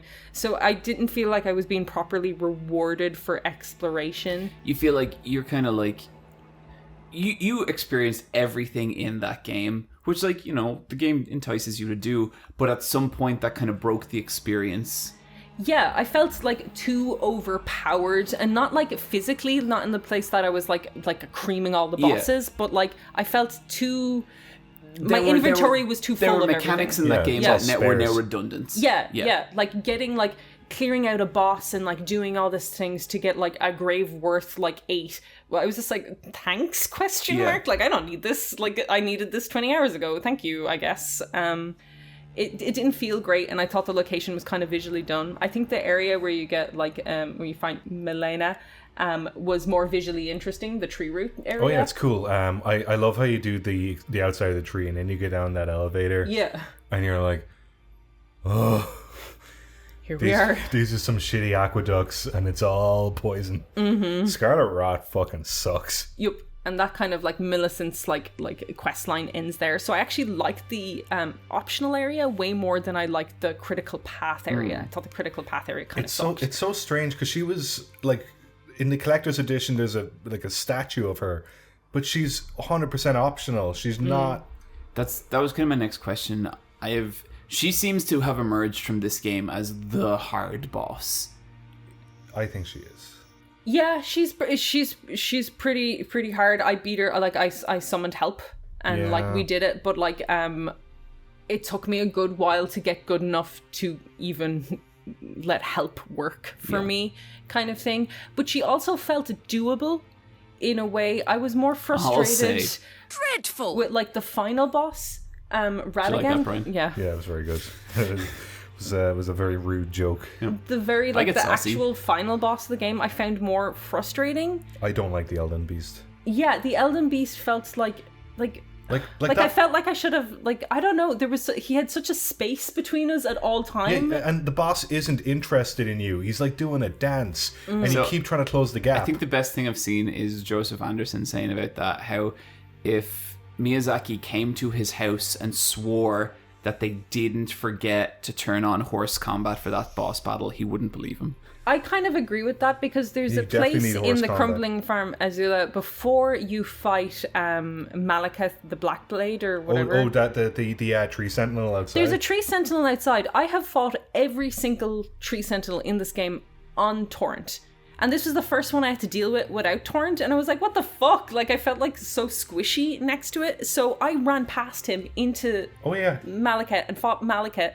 And how I beat the tree sentinel is I went behind him and I like coughed poison on him until he died. Same. Like because fuck that guy. Because the way you beat him is that he has to have his back to you, and you chip him away that way. Mm-hmm. And that just felt like really weird, because as I said, I've always used torrent for those fights, and then that was the moment where it wasn't there, and for that whole area you can't use torrent, and that fight where you're trying to close the distance between the Elden Beast, it kind of feels like you need it. There is fights like with Astel that have a lot of distance, but you can make it up.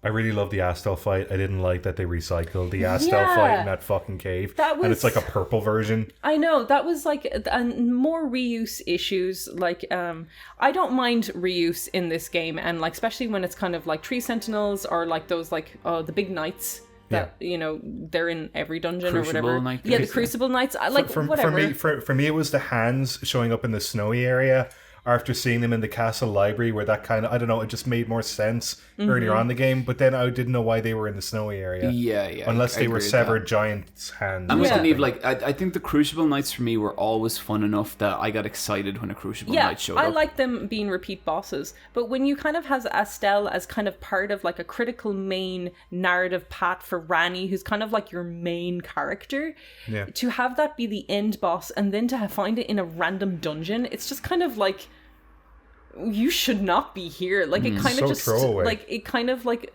devalues the experience I had with the other boss nearly. I feel like whenever I get to the end of a dungeon and it's a Bloodhound Knight, I'm a bit like, oh cool, you guys didn't have anything. Yeah. And that was a little frustrating. Astel was the one that really stung, I think. And it feels a bit ridiculous, right? Because it's like, oh, I mean, come on, there's like 180 great hours here. But at the same time, those 20 hours that you didn't enjoy, you did have to experience them. Like, you did have to go through them, and that's less fun. I think when it comes at the end of the game, especially a long game, it feels like the home stretch is like true mud. Yeah. Sorry, you go ahead, Bryan. No, I was just wondering about the Horalu fight because he's got a first name and then it's kind of like he's like a grappler. Yeah. But his animation and like what he does to the environment is super interesting. I thought he was cool. I was so surprised when he had a second form that was a grappler and he just ran at me and then like suplexed me and I was like, a suplex in an Elden Ring. John, he's a really, really fun boss fight. Yeah, he was fun. He was one of the ones that I really liked learning and fighting on my own. You know, you fight that guy, Godric? Yeah. Godric the Grafted. No, Godfrey? Okay. No, not Godfrey. Godwyn? Yeah. The first major boss. Yeah, Margit. Margit, yeah. And then you fight another Margit later. Yeah. I think that second Margit fight's fucking amazing. Okay, so that's him. It's just that's his real identity. Yeah. Okay, right. And then he turns like into a like dehydrated Ganon. Yeah. It's kind of like in Sekiro when you fight Genichiro twice. It's just like he comes back but he's pissed and he just has a different title. Niamh, I have a question. I feel like every time we talk about Souls, you kind of end up in this place where you're kind of like, I just can't beat these games. Yeah. But you beat Elden Ring. Yes. Hey, would this make you retroactively feel like you could beat those other games, or do you think Elden Ring's kind of different? I don't know. There were some fights like I fought the like Dragon Lord, the two-headed twin dragon in it. That's an optional boss. That thing's fucking terrifying. That thing is super hard, but I kept fighting it and being like, I know I can do this. So I never summoned anyone or did anything, and like I knew I could. When I was fighting Milena, I was like, I need someone's help here, and like having the options of summons was really good, and having the being able to do my own summon was really good, especially as a character who was using raged magic attacks. I think having the option to use magic, as well as I think now I have like more than one Souls game under my belt, I kind of know what it's asking of me better. Yeah, and I think with those earlier Souls games, I think they're a lot more flexible than people give them credit for. Like, I think there's a lot of mechanics in Elden Ring that are actually in those games. They're just a little less upfront. But yeah, I was just curious to ask you that because I always felt like you nearly had a mental block with those games in a way. Yeah, with Sekiro, it was definitely a skill ceiling that I couldn't master. Sekiro's different. Yeah. I have talked to multiple people about Sekiro who are like, I spent 30 hours with that game, could not get it. And I think that might be a timing thing. Yeah, it's a timing thing. I think it's a rhythm thing. With something like Bloodborne, which I eventually did squeak towards the end, I didn't even beat the final boss in that, but like I did get towards the final area of Bloodborne. I love that last area. I was like over leveled as shit to get there, and I absolutely know that. But now after beating Elden Ring and kind of having a better vocabulary for these games under my belt, I think I would do better. Yeah, I'd be curious to see how you get on. But yeah, having the options of I think the summons helped a lot, and I think it did make it easier. I did think there was some fights it did trivialize. Yeah, I told you about my Goblin Squad showdown with the Moon Witch thing. Yeah, that just made me sad. They just had her. They just mugged her. Like it's just like, oh no guys, I think, oh come on, oh. Once I got to a point where I knew I was doing good damage on a boss, I didn't use my mimic because I was kind of like, I know I can do this. The mimic breaks the game. But like it was very like I pick and chose what boss I was enjoying the combat with. Yeah, any boss to me that felt like a duel, I will not use a summon. Yeah, like Horalu, I really liked that fight. Elden Beast, I was like, whatever I can throw at this, I'm going to throw at it because fuck it. I think that's how I'm going to be with Elden Beast because I've seen videos of it and fuck that. There is a cave I really liked, and it was like where you have to like get on chariots and like you have to like that fucking... there's a whole pile of like chariots and shit, and at the end there's 2 crucible knights at the end fuck of it. up. So I'm at the point now where when I hear chariots, I turn around and walk out. I'm like, no thank you. My favorite fight in the game was the 2 crucible knights at the end of this tomb with the chariots, because it was one of those fights where I was just like, I can do this, I just need to keep at it. And like it was the one that I spent the most times at. I think I fought them about 20 times, and I finally got it, and it felt really, really good, and ultimately that became my favorite fight in the whole game. Yeah. There's one thing I just remembered. You know the way you get the item, the golden seed, and if you spend enough of them, you can add more charges to your flask, essentially. There's a finite amount of charges. I think it's 17 or something. But there's more seeds than that. So you end up getting seeds from dungeons and stuff, and they're useless. Yeah. They serve no function. You can't exchange them. Oh, that's weird. And so so it's just a miscalculation with that experience item. I think it's just like you have enough if you just did the narrative or if you explored, but if you explore everything this game has to offer, you are too overpowered. Yeah, basically. And like whatever way you want to put it, that's something they just didn't consider. But it is a game that encourages you to do that stuff. So like it is a kind of design flaw. But yeah, Elden Ring, good game. Turns out. Yeah. It's a good game. Quicktime Events.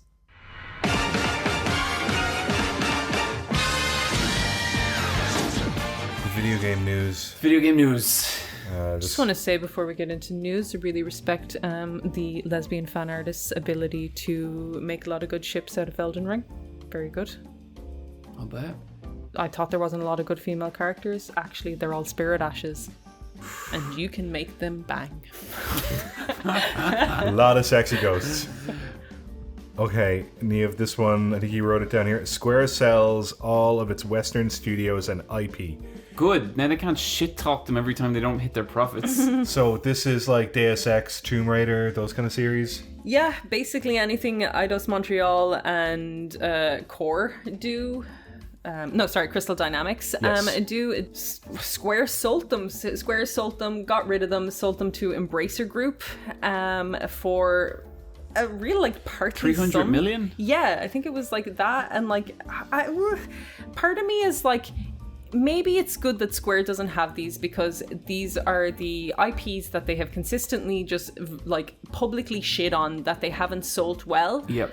Especially to Tomb Raider. Yeah, the Tomb Raiders, like when Hitman, when they had that under their control and stuff like that. So like that has to be extremely demoralizing when you're like a developer working on those, to just hear consistently that you're like, that your parent group just thinks you fucking suck and you're not doing well.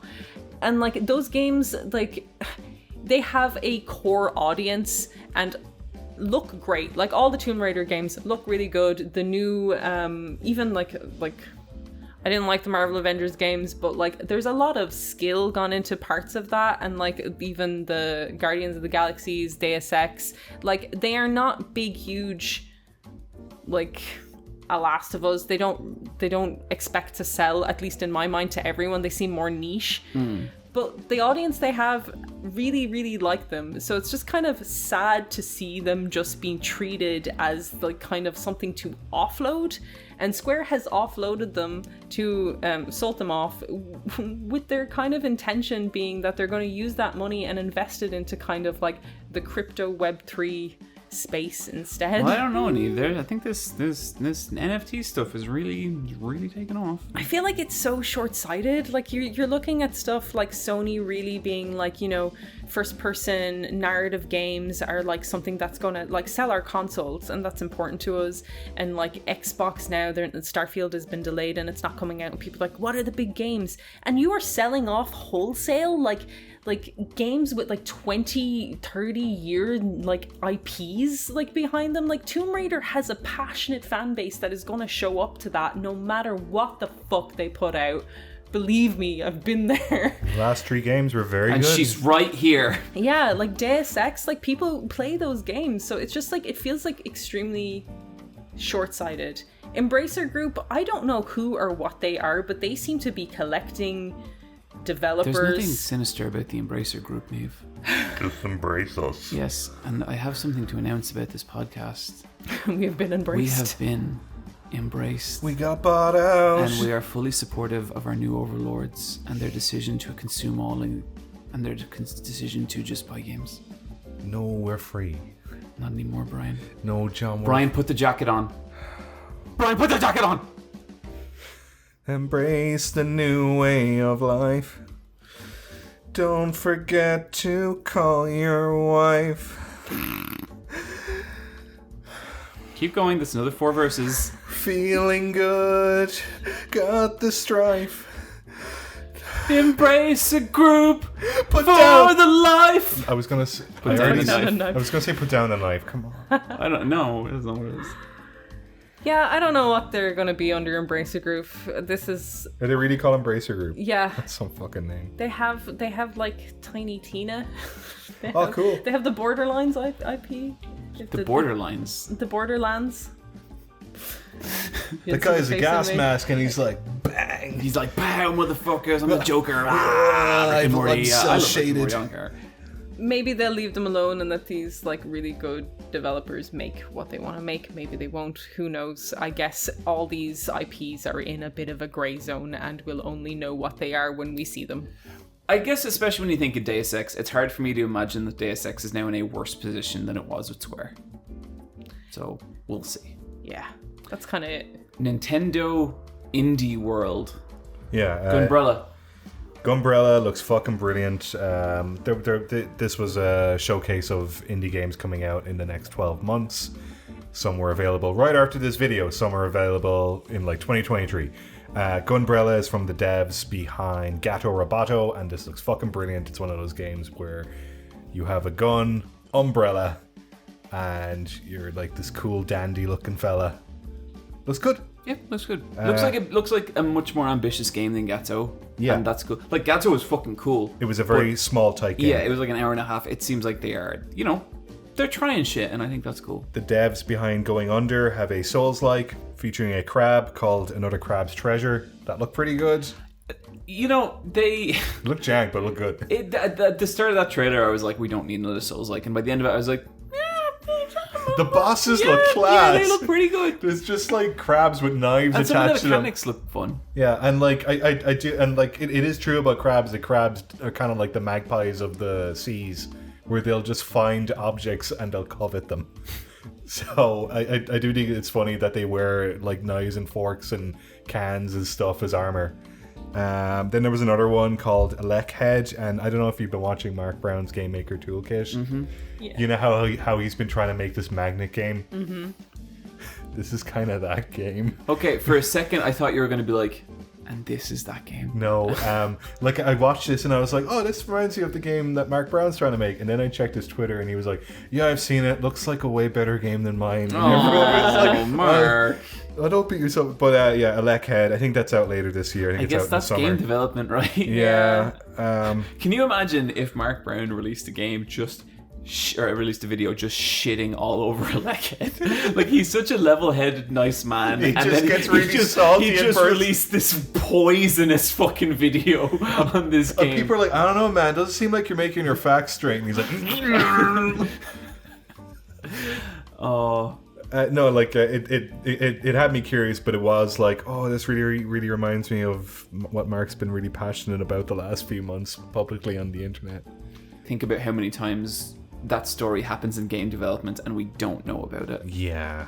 Sorry, Niamh, what were you going to say? I was just saying that Tabs was announced for Switch as well. Yeah. Yeah. Which is super cool, but I feel like Tabs really relies on processing power. Yes, so, it does. Good luck, Switch. Do you think this is a cloud for it? Because, like, tabs would be fine on cloud. Yeah. But, Unless it's like they've optimized it over the last few years, but the Switch... I mean, those character models are simple, but those lighting models are Yeah. The kind of idea is like, how much can you get on screen? Yeah. I guess maybe that would add to the humor.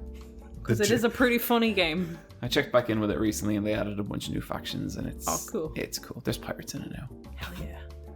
There's the Uniqlo Final Fantasy collab. Who put this down? Oh, I just put this down because we didn't have any news. Go on, Niamh. Yeah, Uniqlo is doing a Final Fantasy collaboration where they have a t-shirt for every mainline Final Fantasy, and this is available, they say everywhere, but I gotta say, it's not available to buy in the European online stores, so I had to call in a favor from a friend in Canada. So, it's also D. D contacted me and asked me would I want to order a t-shirt. And I don't want to air any dirty laundry here, but she was like, yeah, pick whatever. And I was like, cool, maybe I'll get this one, I'll get this one. And then she was like, I said one, John. Oh, I got 3. What? You know what? The fuck? She didn't even ask me, and I'm the biggest Final Fantasy fan in this room. Bryan Sephiroth man here. You got you got 3 t-shirts and she gave me shit over 2. D listens to this podcast. I'm not going to let her know this is coming. She's going to get, D, you're on my fucking shit list, buddy. Can I guess what t-shirt you picked? No, because you know it. Yeah, it's 7. Yes. Yeah. It's kind of sad. Like, it's cool. The t-shirts are cool. I think the earlier game ones are kind of nice because they're sprites, but like, regrettably, I'm a later game one like fan. It's fun to see a t-shirt a later gay. It's fun to see a t-shirt for 11. Sad, obviously, that there's no 10-2 because it's only mainline, but fun collection. Do you want to guess what 3 I picked? 8. Yes. 10. Yes. Niamh, not 13. Oh, it was 13. Is lightning on that one? Yeah. You see, 8 and 10 were black and 13 was white, and I wanted a white shirt. And I also like 13. I'm glad someone does. Yeah. Hey, there's cool things about 13. That battle music. Fang slaps lightning, and that was like one of the hottest scenes in video games. Niamh said that, and then she went. That was what that noise was. I don't know which way to look. It's a very horny episode. Too much so. I've even put up the episode title as a nice dumper. What's wrong? Well then. Then this last bit of news, John, this is going to get you really, really excited. No, I will have opinions about a new Silent Hill when they announce a new Silent Hill. These are just rumors. So this is from pretty credible sources, but Konami is planning 3 Silent Hill titles. A Silent Hill 2 remake developed by Bloober Team. A smaller Silent Hill title by possibly Annapurna Interactive, in brackets episodic short stories based in the Silent Hill world. Alright. But they'll make one episode anyway. And a new Silent Hill mainline game. Sure. The only thing that I don't want is a Silent Hill 2 remake. And like, look, if a Silent Hill 2 remake comes out, am I going to buy it and play all of it? Yeah. But I don't want a remake, and that game is so fucking special. And like, if people want the remake of that game, people should check out like the PC texture replacement mods. That game looks incredible still. And I don't know. I'm conflicted over Silent Hill. I also just it's been like a decade plus of rumors and leaks, and this is probably the biggest one, but it's just, I don't know. I will feel things when it's real. We're coming up to E3 season. Bloober Team CEO told IGN that he cannot comment on the current Silent Hill 2 remake rumors, but said, "We will make an announcement about our future projects as soon as we can. So then you will know much more." Man, we got a lot of stuff because, yeah, Street Fighter 6 is going to be this summer as well. Yep. Interesting. Email.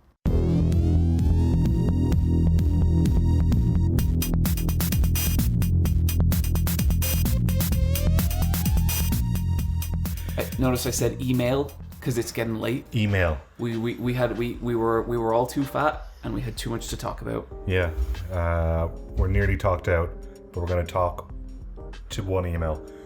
AskLet'sFightABoss@gmail.com. Let'sfightAboss@gmail.com. Niamh? AskLet'sFightABoss@gmail.com. Send us your best email. If you have a bad, worst email, If don't you've been send saving a real good email, buddy, what are you doing? Release it out into the world. Maybe we'll read it. Okay, let me find like one very special email. That door is so jingly, Ryan. Yeah. We have a funny breeze in the air. It's cold. It's warm. But there's Funny breeze in the air. Do not climb that stair. Watch out for that little tear. Bryan? I just browned my underwear. There we go. Niamh, how did you not fix the problem at all? We're in Bryan's apartment, I don't want to be touching stuff. Oh, you can touch whatever you want, it's fine. It's just stuff. It's like not even heavy, Yeah. it's just the lightest. I think you might need to put the hedgehog between the door and the frame. So the hedgehog he's talking about is my hedgehog door stopper that one time Biscuit looked at and had an existential crisis. He was like, Mom? There you go. But yeah, look, if it's like that and the door is ajar, at least it's buffered. And if you hear any external sounds from far away, that is just humanity. Mm-hmm. Niamh, let's make natural small talk while Bryan finds an email. Go for it. One of your Natural friends. small talk. Be friends.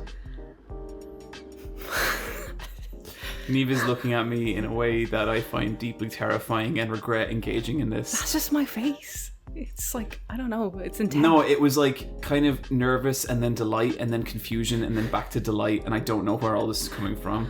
Um, Now anger. I have an email. Please read it. Okay, it's 3 questions, okay? That should do us. Okay. So it's Okay. 1 email, but we got 3 questions. Sure. This is from Aaron, some Q to A's. Okay, couple of questions. Love the podcast. First question. What is your favorite system to collect for? Is there anything you're currently eyeing or want in your collection? Sega Dreamcast, Illbleed. Yeah, you want Illbleed Real Blad. You're Illbleed Real Blad. bleeding for Illbleed. Yeah. I'm kind of like in between like PS1 and PS2. I like PS1, but like collecting those jewel cases like sucks. I got a new copy of Kodelka, which was my one to get. And it was a pristine copy that I bought, but it arrived and like the spines of the case were just broken because even though they packed it really well, just because that's the nature of PS1 cases. They fucking are Those jewel cases are... they're so delicate. At least with those you can buy like stock empty ones. I know, but they don't have the little PlayStation Dreamcast hollow sticker Dreamcast kind of thing. ones are kind of shit as well. Like Yeah. they're a tap will shatter parts of them. And like it's much easier to get PS2, so like Yeah. PS2. I would like to get some of the Silent Hills. I've never played them on PS2 hardware. I think I have like Silent Hill 2 like 4 times. What? On PS2? Yeah. Yeah. Wow, they're worth a lot now. I know you would never sell them. Just telling you. No. I think because I have Silent Hill 2, then I have Silent Hill 2 part of the Silent Hill collection, but then I have Silent Hill 2 Restless Code. Dreams. Oh, okay, cool. Restless Dreams is cool. Yeah, I'd like to pick those up.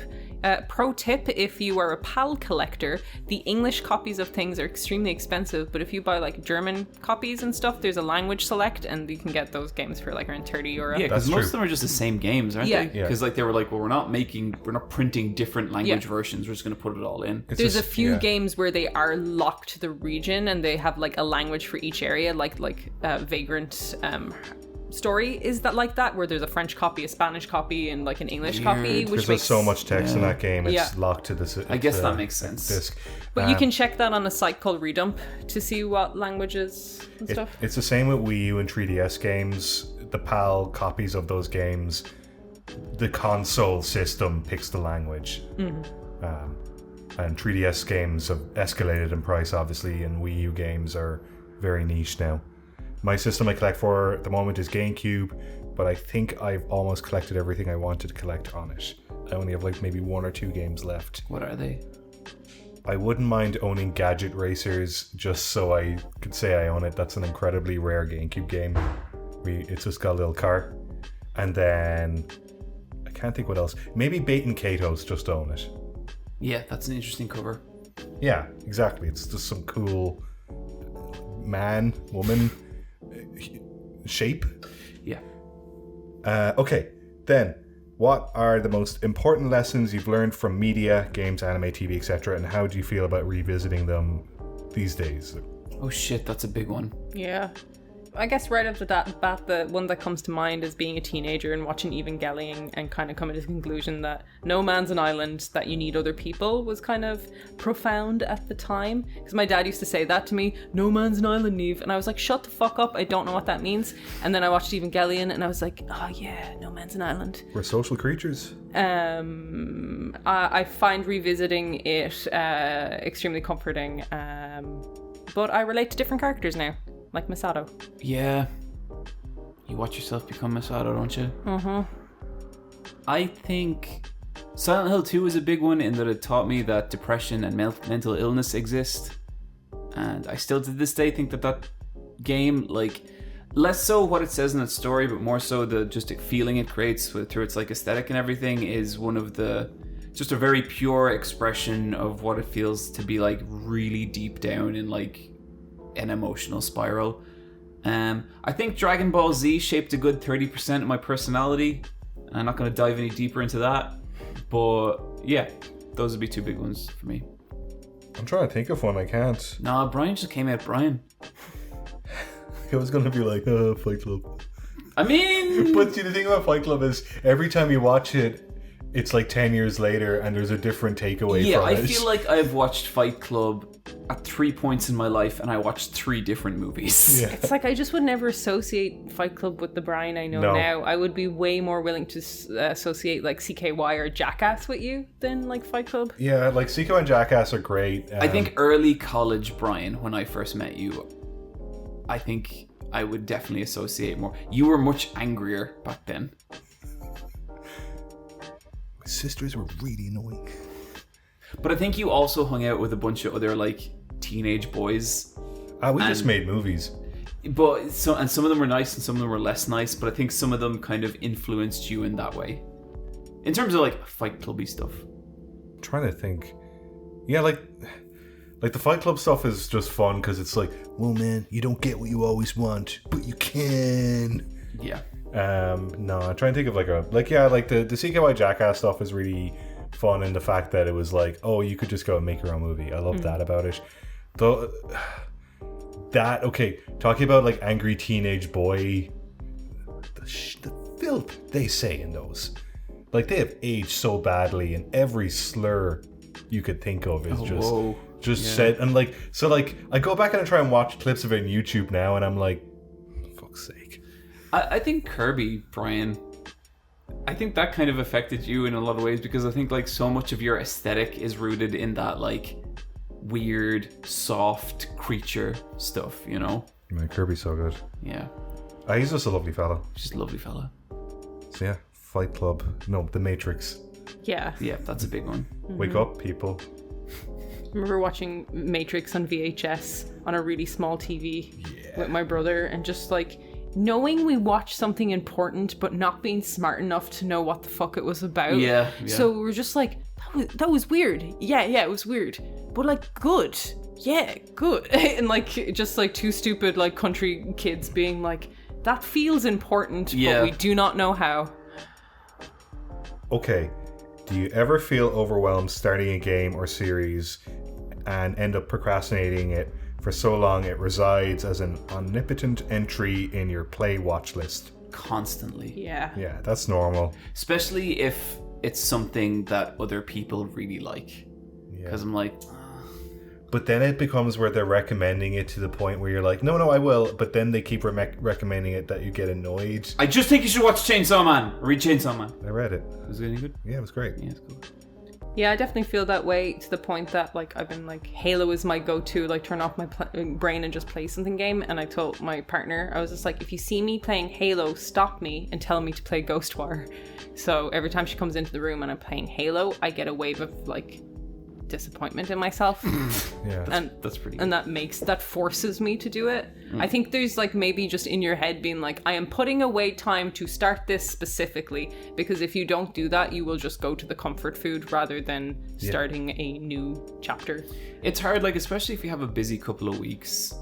Right now, I'm finding it very difficult to summon the energy to start something new. Because I'm like, I have to learn the rules of this world or game or characters, and it's like it's just so unappealing when you're getting a bunch of other shit in order, you know. It feels so good when you're so deep into something, like being like so deep into Elden Ring that it was the thing I did every single night for like a month and a half. And like you It's sit rad. down and you know the exact experience you're gonna have.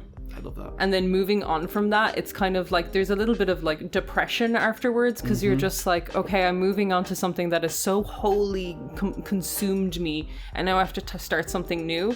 And sometimes I find going from something I know that isn't going to grab me as deeply, like Ghostwire, I know would be like, I borrowed it from Steph and she told me like it's a good collectathon, and I was like, okay, that's what I need, you know, something that I don't have to emotionally commit to. So maybe having like doing that, like picking a game that is a bit lighter or has less stress or even social, like you need to play this kind of shit on top of it. Yeah. I know I said earlier on, because I haven't played Evil Within 2, but it's nice if you can tie them around a holiday. So, so Halloween and Christmas are two big ones.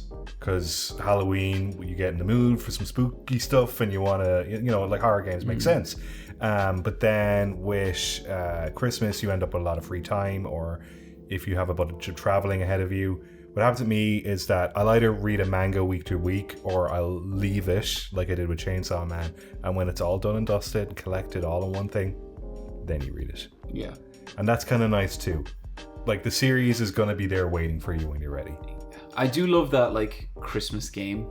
Like that was Deltarune for me last year, and I just had an amazing time with it. Absolutely, because like at that point the game is already 4 months out, and the hype has died down. You can just make up your mind about it. Yeah. Patreon shoutouts. Who is that email from? Aaron. Thanks, you, Aaron.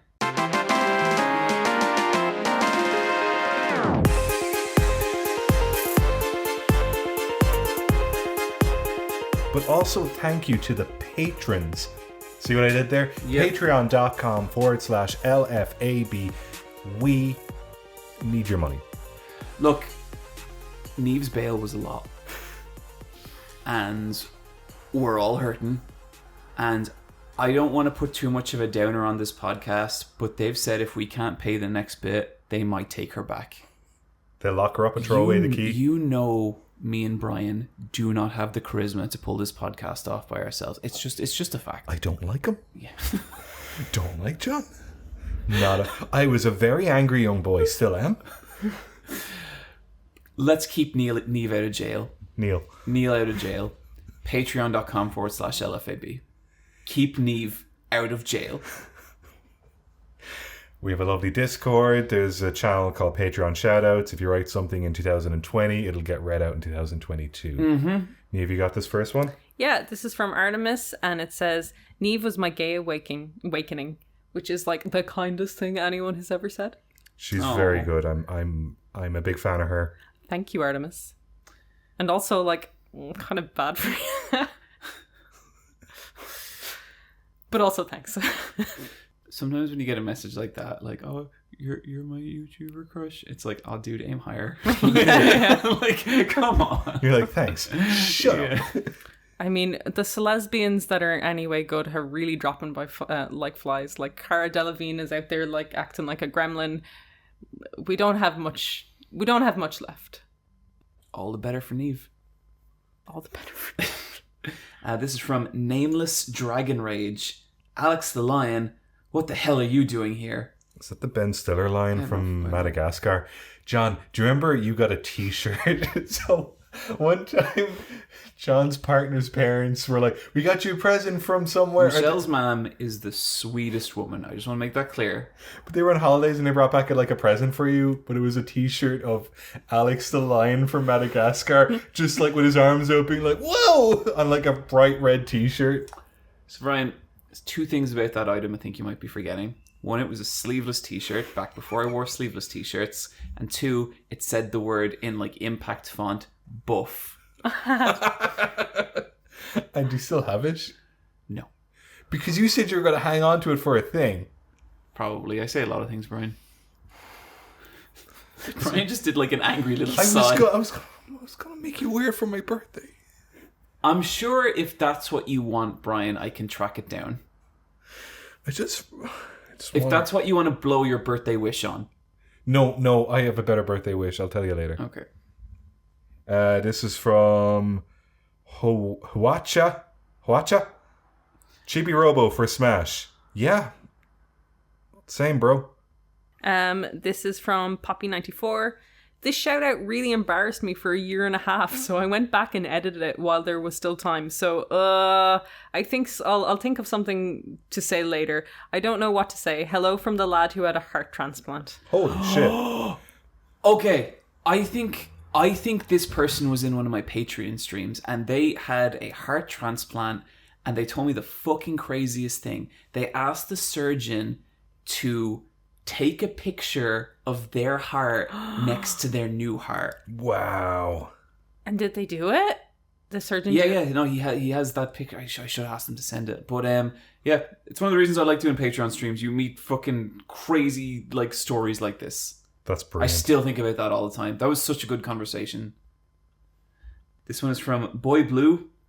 Make Niamh and Bryan watch Orange Cassidy versus Gentleman Jervis. I don't make Niamh and Bryan watch wrestling. They do it of their own accord. I think I've seen this fight. I like Orange Cassidy. Me and Bryan saw Orange Cassidy live. Yep. He was every bit as laid back as you think he was. Yeah. Did I ever tell you about the Orange Cassidy ladder match?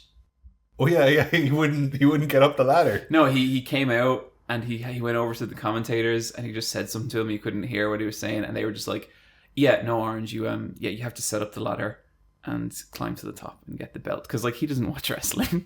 Oh, dude. This is from a dumb bar stool. Wow.